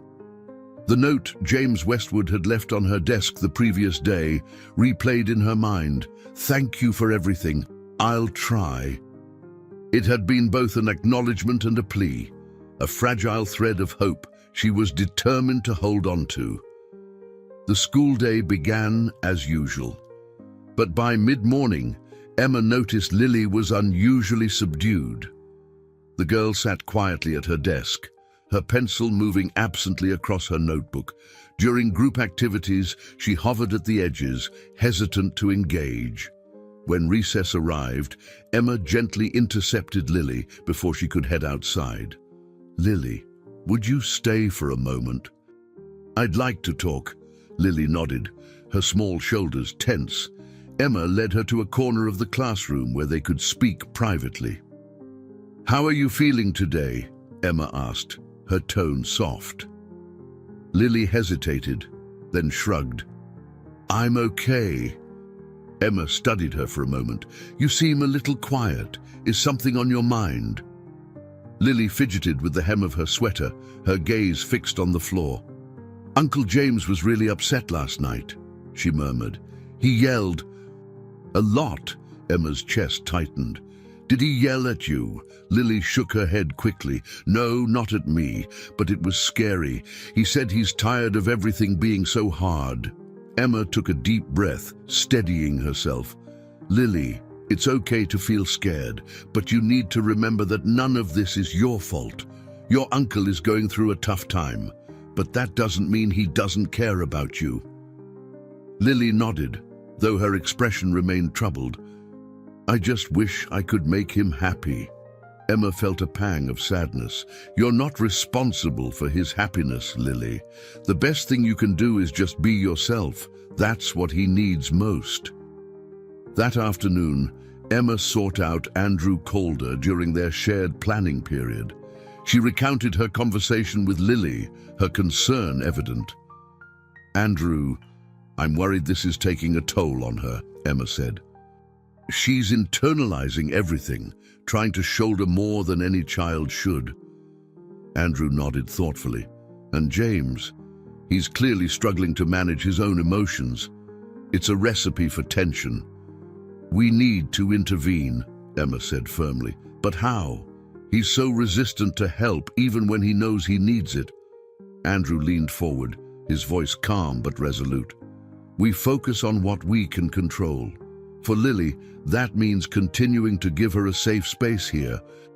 For James, maybe it's time to bring in someone from his world, a colleague, a friend, someone he trusts. Emma frowned. Do we even know if he has anyone like that? Andrew shrugged. It's worth finding out. People like James don't build walls without a reason. Maybe there's someone out there who can get through to him in ways we can't. That evening, Emma went through the limited information she had about James Westwood. His guarded nature meant there was little to go on, but she remembered one detail from their earlier conversations. His sister, Lily's late mother, had worked closely with him. If anyone could provide insight into James's struggles, it might be someone connected to his family. The next morning, Emma reached out to Principal Wilkins for guidance. Together, they agreed to contact a former colleague of James's sister, a woman named Catherine Barnes, who had worked with her in the same company. By afternoon, Emma received a reply. Catherine was willing to meet and discuss James and Lily, though she admitted her relationship with James had been distant since his sister's passing. The meeting was set for the weekend, giving Emma a glimmer of hope. When Saturday arrived, Emma met Catherine at a small cafe in town. Catherine was a sharp, confident woman in her early 40s, her eyes kind but weary as they discussed the situation. James has always been intense, Catherine admitted. He's brilliant at what he does, but he keeps people at arm's length. His sister, Emily, was the only person who could really reach him. Losing her shattered him. Emma nodded, her heart heavy. And now he's trying to raise Lily while dealing with his own grief. He's doing his best, but it's clear he's struggling, Catherine sighed. He won't ask for help. That's just who he is. But if there's a way to show him that it's not weakness to lean on others, he might listen. Do you think he'd listen to you? Emma asked. Catherine hesitated, then nodded. I'll try. For Lily's sake, I'll try. The following week, Catherine visited James at his office. Emma didn't know what was said during their meeting, but by Wednesday she noticed a shift in James's demeanor. He appeared more composed during pickup, his interactions with Lily tinged with a new patience. It was a small change, but it was enough to give Emma hope. For now, the storm wasn't over, but it had begun to break, leaving room for light to filter through the cracks. And for Emma, that light was enough to keep going. The following weeks brought a fragile semblance of calm to Lincoln Elementary. Lily Bennett seemed lighter in her demeanor, her interactions with her classmates more frequent and animated. James Westwood, though still reserved, appeared less harried during drop-offs and pickups. But Emma Hart knew from experience that healing was rarely a straight path.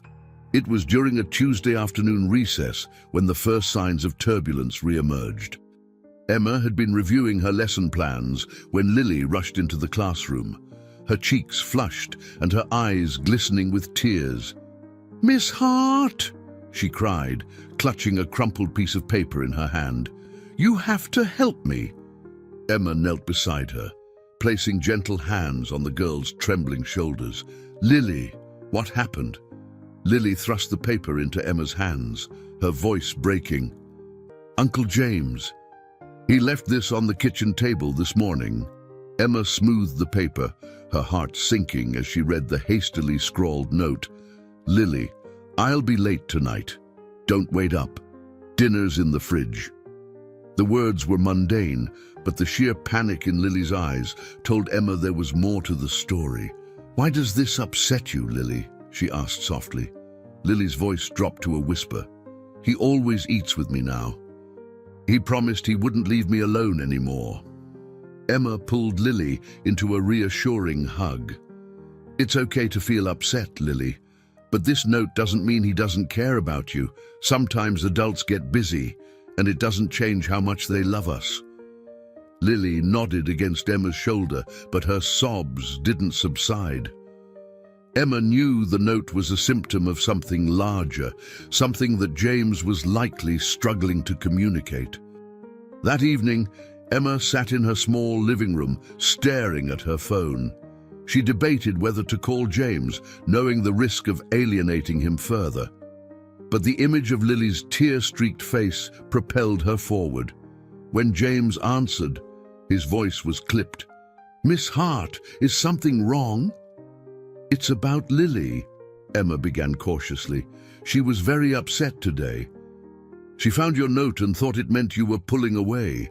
There was a pause, and when James spoke again, his voice was heavy with frustration. "I didn't mean for her to take it that way. I had an important meeting. I didn't think—" Emma cut in gently. "James, she's sensitive to changes right now. She needs consistency to feel secure." "I know," he said, his voice strained. He stopped, exhaling sharply. "I'm trying, Miss Hart. But it feels like everything I do is wrong." Emma softened her tone. "It's not about being perfect, James. It's about being present. Lily doesn't need you to have all the answers. She just needs to know you're there." The following day, James arrived at school earlier than usual. Emma was surprised to see him waiting outside her classroom as she prepared for the day. "Miss Hart," he began, his voice quieter than usual. "Can I speak with you?" Emma nodded, stepping aside to let him in. Once inside, James ran a hand through his hair, his usual composure fraying at the edges. "I want to do right by Lily," he said, his voice tight, "but I feel like I'm failing her every day. Last night, I sat in my office for hours, trying to figure out how to make things better. I didn't want to go home because I knew she'd see how lost I was." Emma's heart ached at his vulnerability. "James, no one expects you to be perfect. Lily doesn't need you to fix everything. She just needs you to be there, even if it's messy." James nodded slowly, as though trying to absorb her words. How do I let her see that?" "Start small," Emma suggested. "Talk to her. Share your feelings, even if it's just a little. She wants to understand you, and that connection will mean more to her than anything else." That evening, James took Emma's advice. As Lily sat at the dinner table, picking at her plate, he set aside his work and joined her. For the first time, he spoke about Emily, his sister and Lily's mother. "Your mom," he began, his voice unsteady. was the strongest person I knew. She always knew how to make people feel safe." Lily looked up, her eyes wide. "You miss her?" "Every day," James admitted. "And sometimes I get so caught up in missing her that I forget to show you how much I care about you." Tears welled in Lily's eyes, but she smiled faintly. "I miss her too." They sat together in the quiet kitchen, the walls that had separated them beginning to crumble. The next day, Lily bounded into the classroom with a renewed brightness. She hugged Emma tightly, her face glowing with hope. "Uncle James talked to me last night," she said. "He told me about Mom.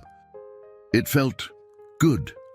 Emma knelt to meet Lily's gaze, her own eyes misting with emotion. "That's wonderful, Lily. I'm so proud of you both." As the day unfolded, Emma couldn't shake the sense that something had shifted, something fragile but profound. For the first time, it felt like James and Lily were truly beginning to heal together. It was a small but monumental step forward, one that gave Emma the strength to believe in the possibilities ahead. The winter sun barely pierced the heavy clouds hanging over Lincoln Elementary as Emma Hart arrived early. The previous day's breakthrough with Lily and James Westwood had lifted her spirits, but she knew the journey ahead remained delicate. Every small step forward carried the weight of fragile trust and the ever-present possibility of regression. Inside her classroom, Emma set up for the day, arranging books and organizing supplies for the students. Her thoughts lingered on James's vulnerability and the heartfelt conversation he'd shared with Lily.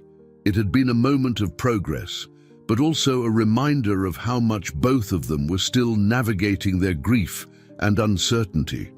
When the school day began, Lily entered with a bright smile that stood in stark contrast to the grey sky outside.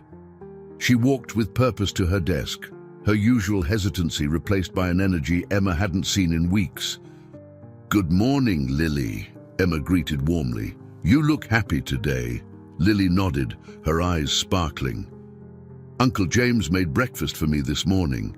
He even let me help." Emma felt her heart swell. "That's wonderful. What did you make?" "Pancakes," Lily said, her smile widening. "He said Mom used to make them like that, with blueberries in the shape of a heart." Emma knelt beside her desk, the emotion in her voice carefully tempered. "That sounds very special." "I bet it reminded him of her." Lily nodded again, her expression softening. "It did. He said it felt good to remember." Throughout the morning, Emma noticed how Lily's newfound confidence extended beyond their conversations. She participated eagerly in class discussions, volunteered to read aloud, and even helped a classmate with a difficult math problem. It was as though the connection she'd begun rebuilding with James had unlocked a part of her that had been hidden away. But Emma's cautious optimism wavered during lunch when she received a call from Andrew Calder. "Emma," Andrew began, his tone urgent. "I just got off the phone with James. He asked me to watch Lily this evening, something about an emergency at work." Emma frowned. "Did he say what kind of emergency?" "No," Andrew replied, "but he sounded off, like he was trying to convince himself it was important." Emma's chest tightened. She'd seen this pattern before, James making progress, only to retreat when the emotional weight became too much. "I'll talk to him," she said firmly. "We can't let him backtrack now." After school, Emma waited by the entrance, watching as parents arrived to collect their children. When James's familiar car pulled up, she intercepted him before Lily could get in. "Mr. Westwood," she said, her voice steady but firm. "Do you have a moment?" James glanced at her, his expression guarded. "I'm in a bit of a rush." "This won't take long," Emma assured him. "It's about Lily." James hesitated, then stepped out of the car. Emma led him to a quiet corner near the playground, her tone softening as she spoke. "Lily's been doing so well lately," she began. "She came to school today, glowing about the breakfast you made together. It clearly meant a lot to her. James's posture relaxed slightly, a faint smile tugging at the corner of his mouth. She liked the pancakes. She loved them, Emma said. And that connection you're building, it's exactly what she needs. But she also needs consistency, James. When you cancel plans or disappear, it shakes her sense of security. James's face tightened. I have responsibilities, Miss Hart. I can't just... I know you do, Emma interrupted gently. But she's your most important one. And she's not asking for perfection, just your presence. James exhaled sharply, his frustration evident. You make it sound so simple. It's not simple, Emma admitted, but it's worth it. And every step you take makes a difference. James was silent for a long moment, his gaze fixed on the ground. Finally, he nodded. You're right. I'll rearrange things. Relief washed over Emma, though she kept her expression calm. Thank you, for her sake. That evening, as Emma graded papers in her quiet home, her phone buzzed with a message from James.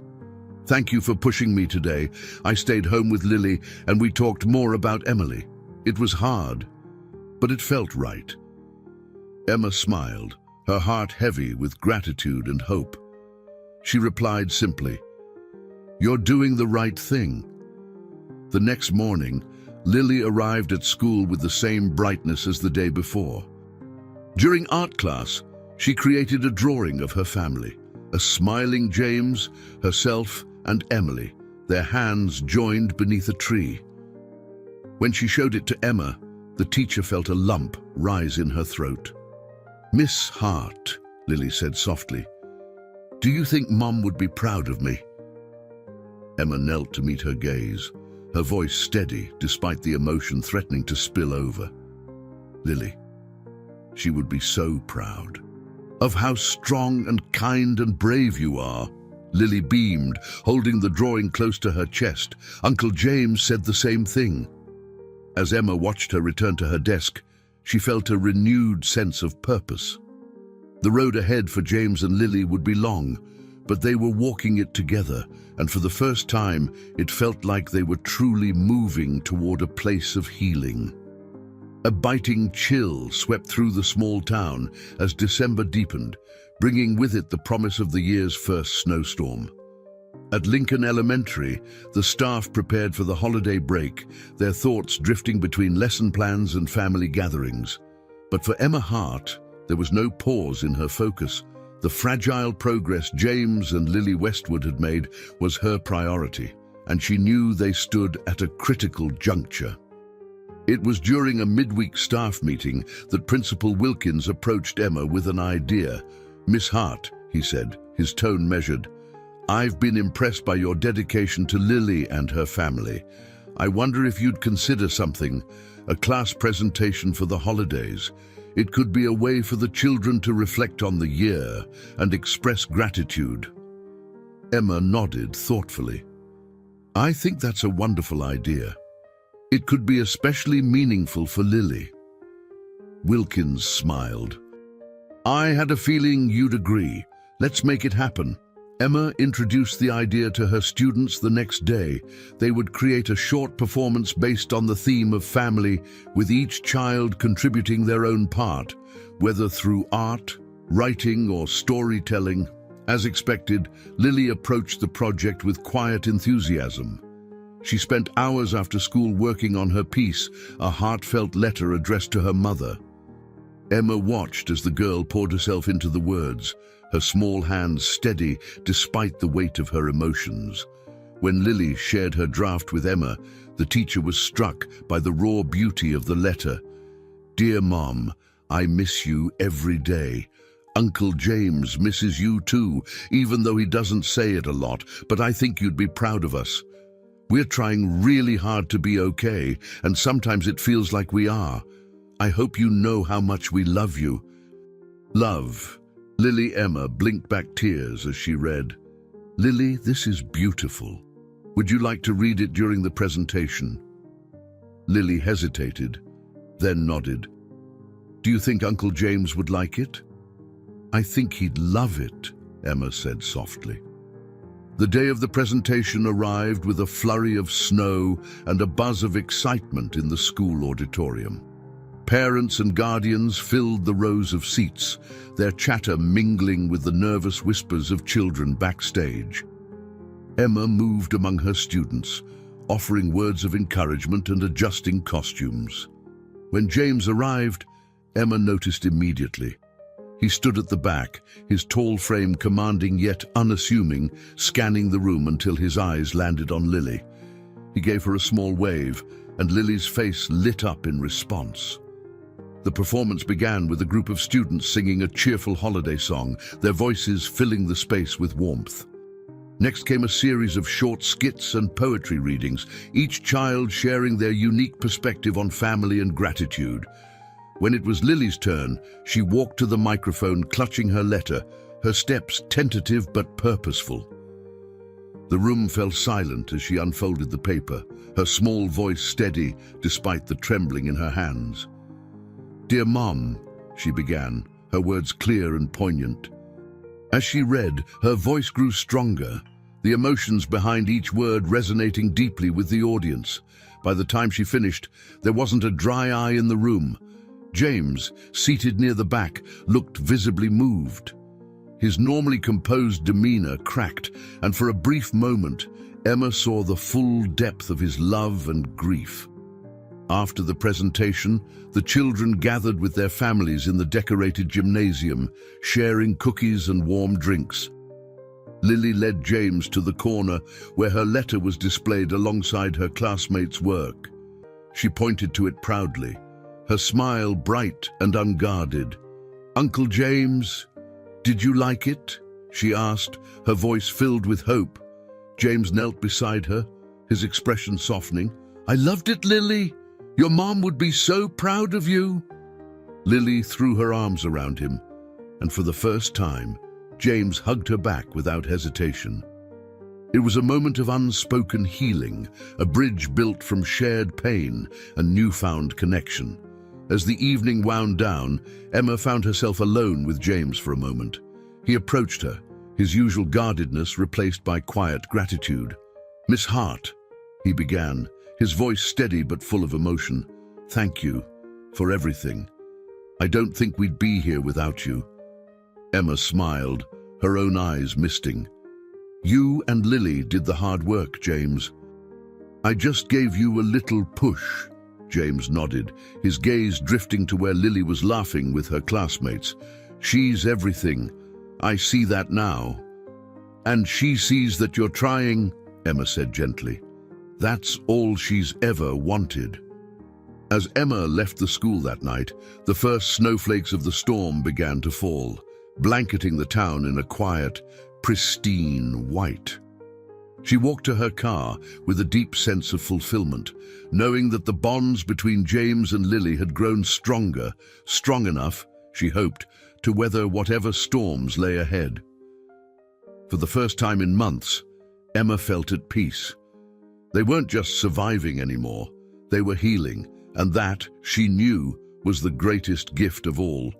The winter storm arrived overnight, blanketing the small town in a thick layer of snow. Streets were hushed and hidden beneath pristine drifts, while rooftops shimmered under the muted light of the overcast sky. At Lincoln Elementary, the first morning back after the holiday presentation carried a sense of calm reflection, as though the entire school shared a collective exhale. Emma Hart sat at her desk, her hands wrapped around a warm mug of tea. She thought of the previous evening and Lily's poignant letter, the way it had touched everyone in the room, especially James. It had been a transformative moment for both of them, and Emma felt a quiet hope that it marked the start of something lasting. Her musings were interrupted by the soft knock of Andrew Calder at her door. "Mind if I join you?" he asked, stepping inside with his own steaming cup. Emma smiled. "Of course. Come in." Andrew sat across from her, his expression thoughtful. "Last night was something, wasn't it? Lily's letter. It was hard to keep it together. Emma nodded, her gaze distant. It was beautiful.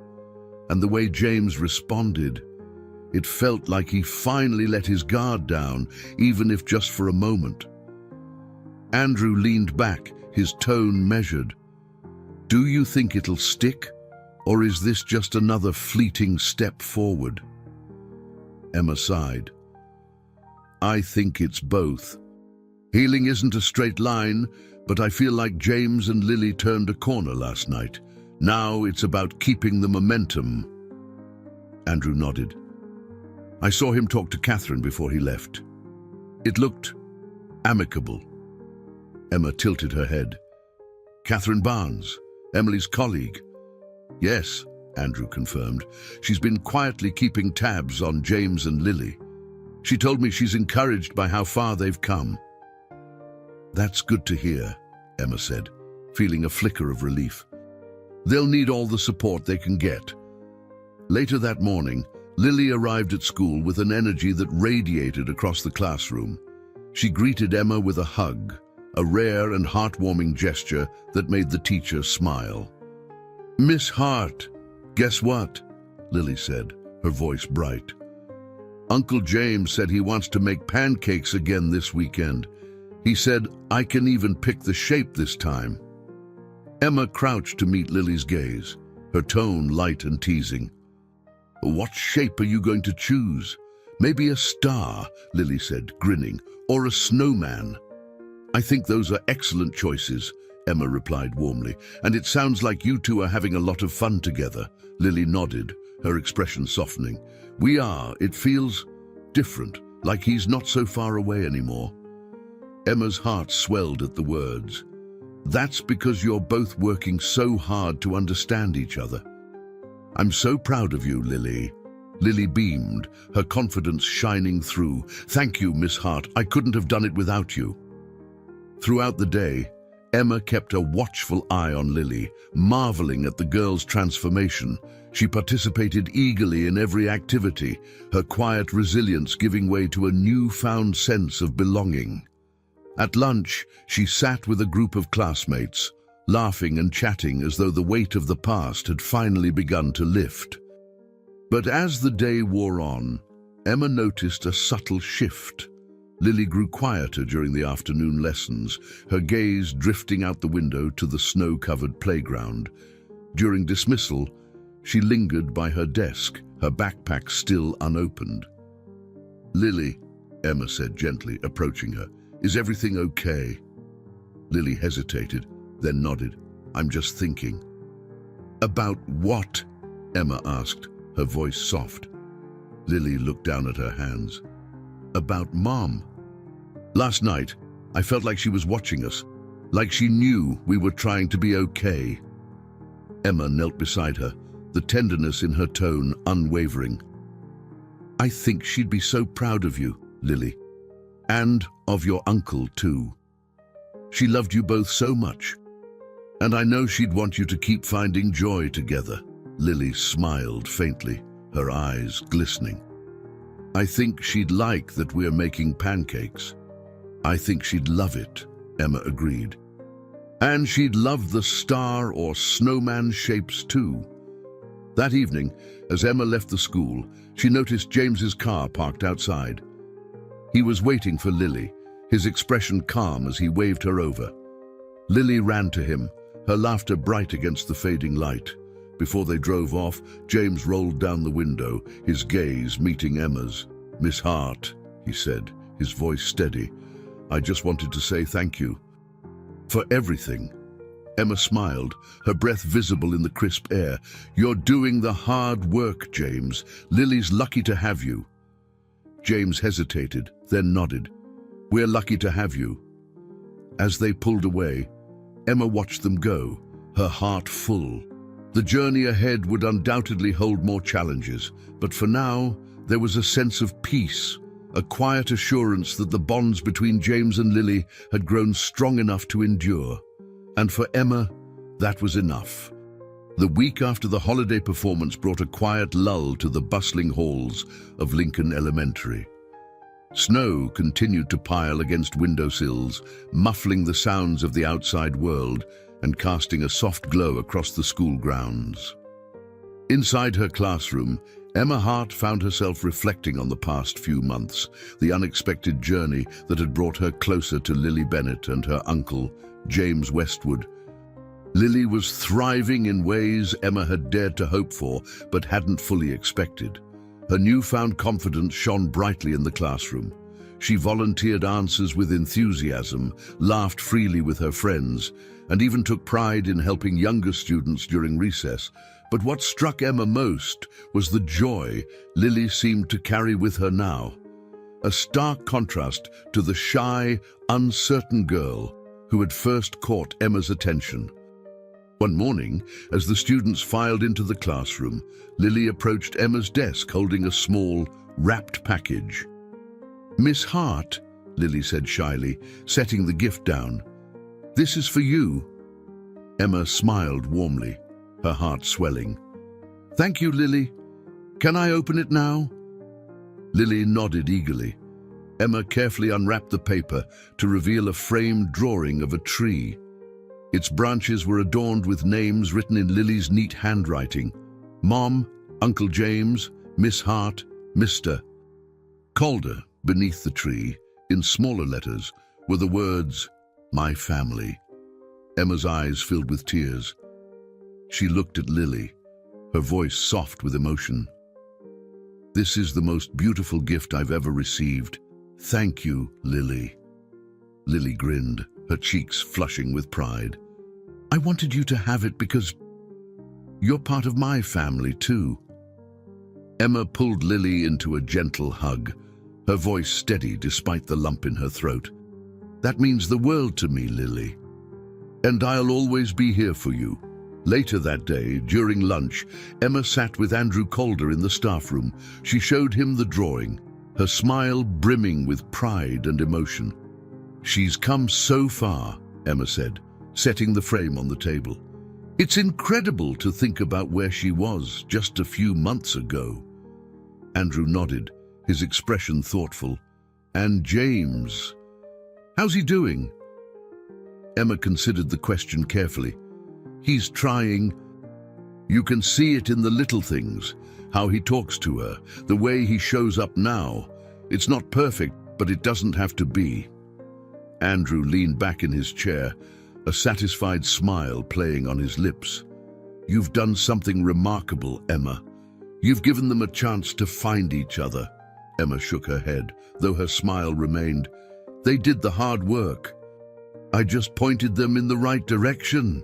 The next day, Emma stayed late after school to work on lesson plans.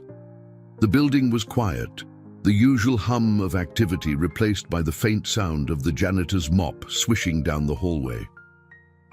As she organized her materials, her phone buzzed with a message. "Miss Hart, I thought you'd like to know, we made the pancakes. Lily chose a snowman shape, and she insisted on taking a picture to show you. Thank you for everything." James. Emma smiled as she opened the attached photo. It showed Lily grinning beside a plate of snowman-shaped pancakes, her joy palpable even through the screen. Emma replied simply, "That's wonderful to hear. She looks so happy. You're doing an amazing job, James." By Friday, the school was abuzz with preparations for the upcoming winter break. Students were giddy with anticipation, their conversations filled with plans for sledding, hot cocoa, and snowball fights. Emma used the time to reflect with her class, encouraging each student to share something they were grateful for. When it was Lily's turn, she stood confidently, her voice steady as she spoke. "I'm grateful for my uncle, for trying really hard to make things better, and I'm grateful for my teacher, Miss Hart, for helping us when we needed it most." The room fell quiet as her words hung in the air, the sincerity in her voice touching everyone present. Emma felt a swell of pride and humility, her connection to Lily deeper than she had ever imagined. That evening, Emma left the school feeling an overwhelming sense of fulfillment. As she walked to her car, the snowflakes falling gently around her, she thought of Lily and James. how far they had come and how much they had overcome together. Their journey wasn't over, but it was clear they were on a path toward healing. Emma paused before getting into her car, taking a moment to look up at the sky. The stars were faint but steady, their light breaking through the winter clouds. She thought of the tree in Lily's drawing, its branches intertwined with names that represented love, support, and family. It was a reminder that even in the darkest seasons, new growth was possible. And for Emma, that simple truth was more than enough. The crisp chill of winter break settled over Lincoln Elementary as the students left for their holiday celebrations. Emma Hart found herself walking the quiet halls of the school, reflecting on the journey that had brought Lily Bennett and James Westwood to a place of hope. Though the building was empty now, echoes of the children's laughter and the holiday performance lingered, filling the space with warmth. Emma spent her first days of break catching up on her reading, baking cookies to share with her neighbors, and reflecting on the many ways her life had changed since Lily had entered her classroom. The framed drawing of the tree sat on her mantel, a constant reminder of the bonds they had forged and the resilience Lily and James had shown. It was on the third day of break when Emma received an unexpected message from James. It was short and to the point, but the gratitude behind it was unmistakable. "Miss Hart, we've decided to spend Christmas Eve making dinner together. Lily's idea. She wanted me to let you know that you're invited to join us if you're free. Thank you for everything." Emma smiled as she read the message, touched by the invitation. She replied quickly, her words genuine. "Thank you, James. I'd be honored to join you and Lily. What time should I come?" His reply came quickly, 6 o'clock. On Christmas Eve, Emma bundled up against the biting cold and made her way to James's house.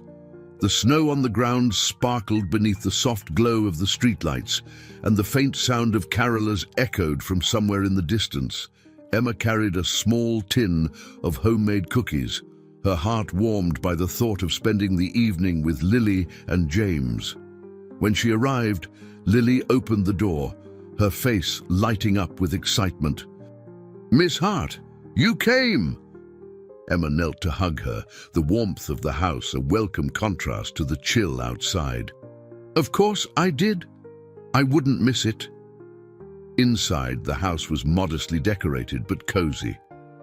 A small tree stood in the corner of the living room, adorned with handmade ornaments and twinkling lights. The scent of roasted vegetables and cinnamon filled the air, and Emma was struck by how much the atmosphere reflected the progress James and Lily had made together. James appeared from the kitchen, wiping his hands on a towel. "Miss Hart," he greeted, his tone calm but sincere. "Thank you for coming." Emma smiled. "Thank you for inviting me. It smells amazing in here." "That's all Lily," James said with a faint grin. "She's taken over the kitchen." Lily giggled. "Uncle James is just my helper." The evening unfolded with warmth and laughter.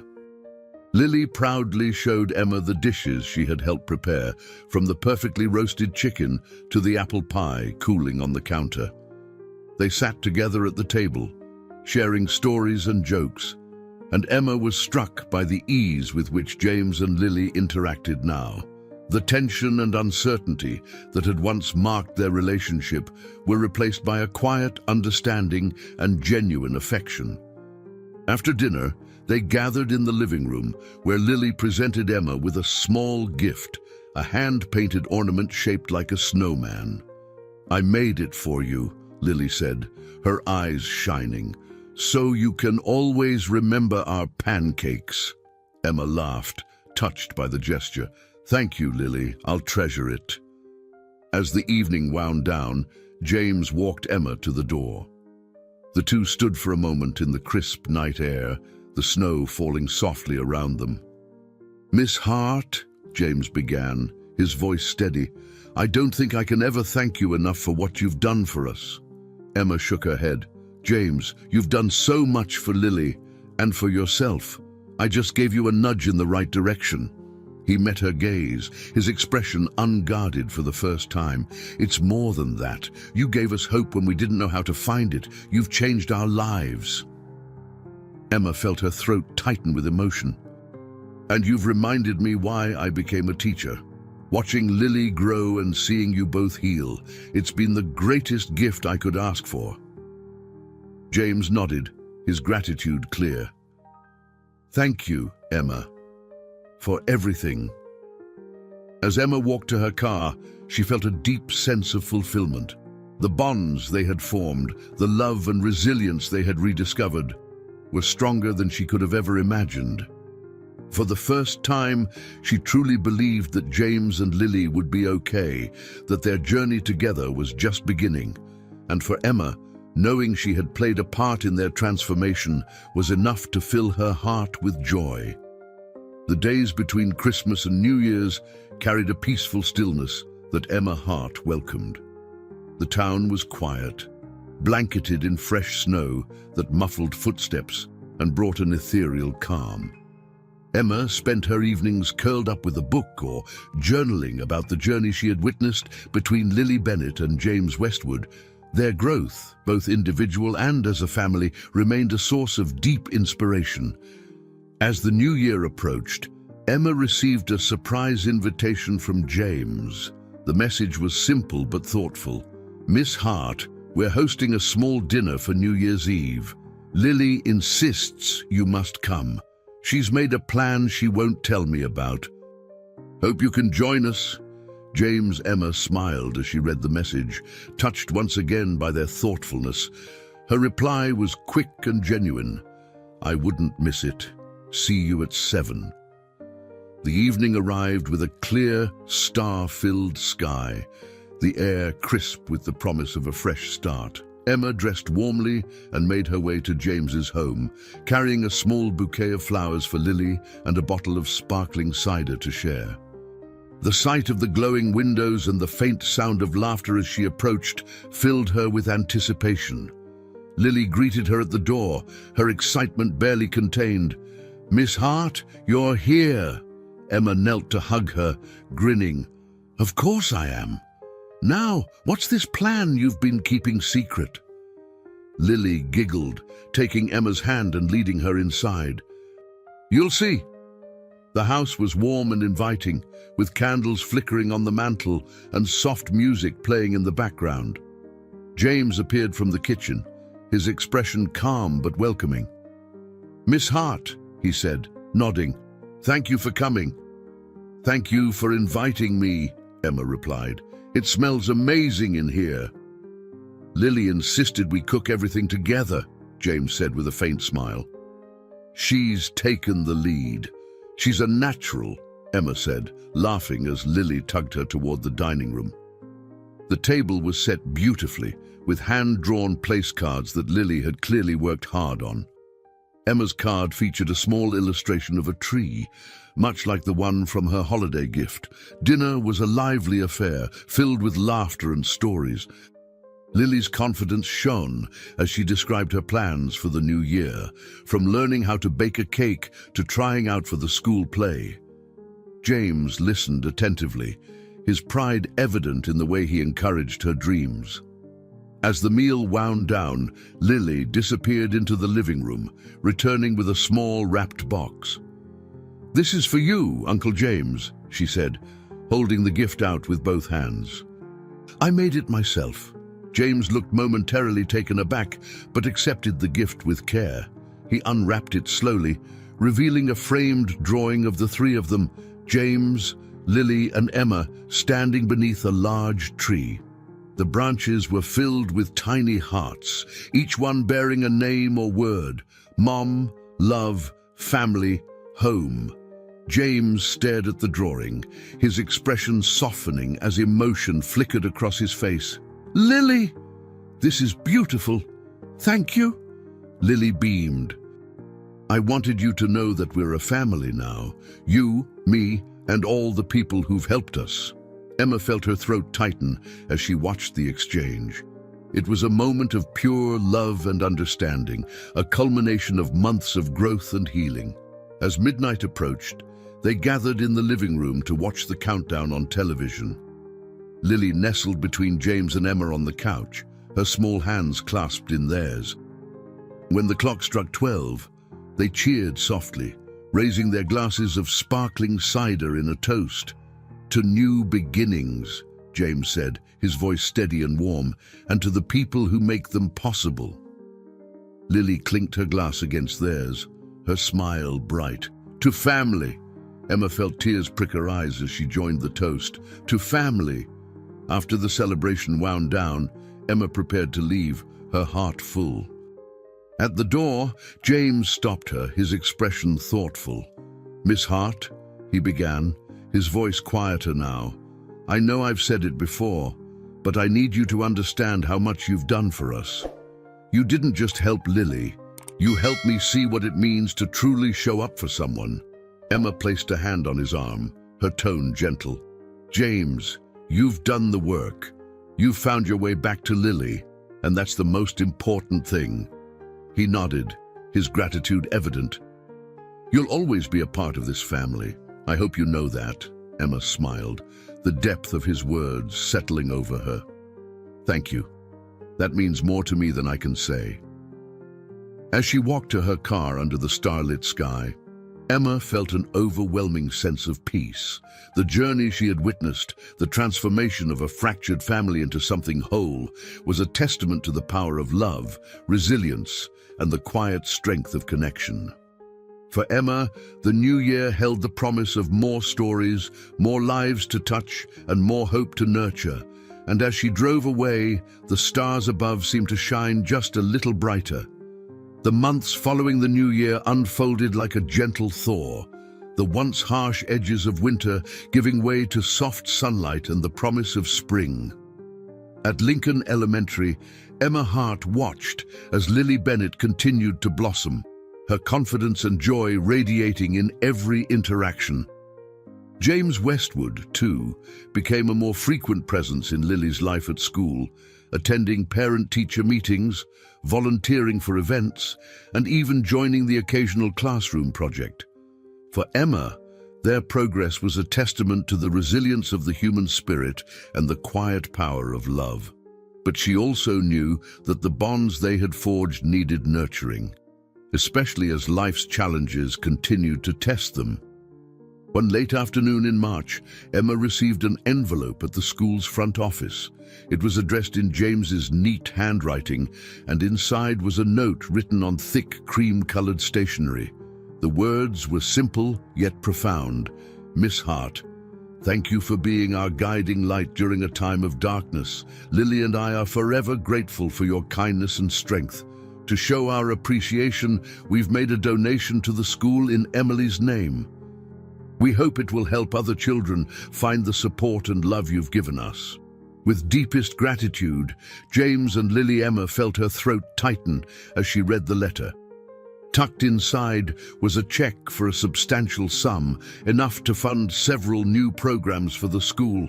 But what moved her most was the gesture itself, a tribute to Emily's memory and a sign of James's and Lily's journey toward healing. The school year ended with a flurry of celebrations. During the final assembly, Principal Wilkins announced the new programs funded by the donation, crediting the Westwood family for their generosity. The room erupted in applause, and Emma caught James's eye from across the room. He nodded, a quiet acknowledgement of the shared journey they had undertaken. After the assembly, Lily ran to Emma with her yearbook in hand. "Miss Hart, will you sign it?" Emma took the book and turned to the back, where Lily had reserved a special page. She wrote carefully, her words reflecting the depth of her feelings. "Dear Lily, watching you grow has been one of the greatest joys of my life. You are strong, kind, and brave, and I know you will continue to shine brightly in everything you do. Always remember how much you are loved." "With all my heart."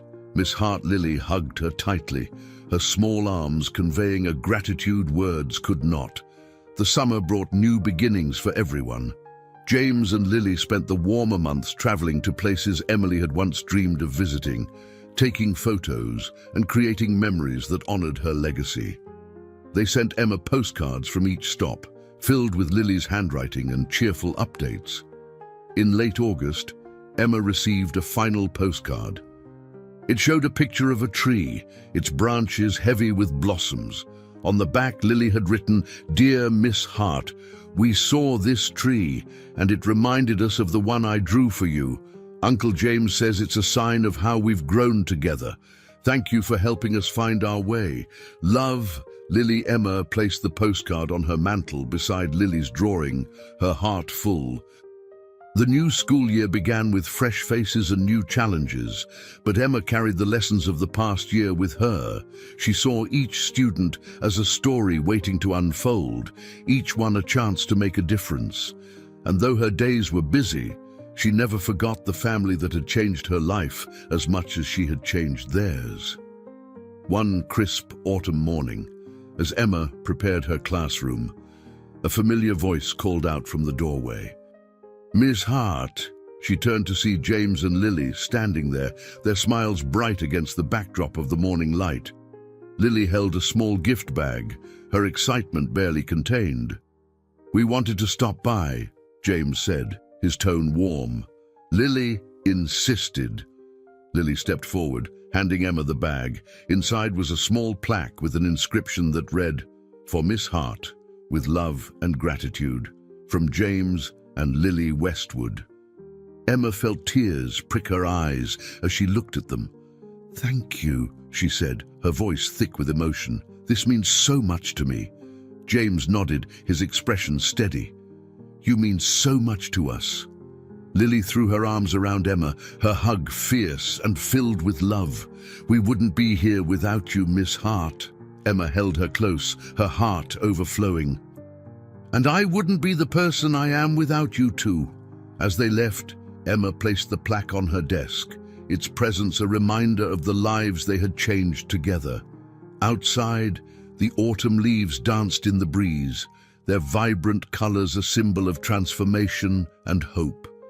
For Emma, James, and Lily, the journey they had walked together was more than a story of healing. It was a testament to the power of connection, the strength of the human spirit, and the enduring beauty of love.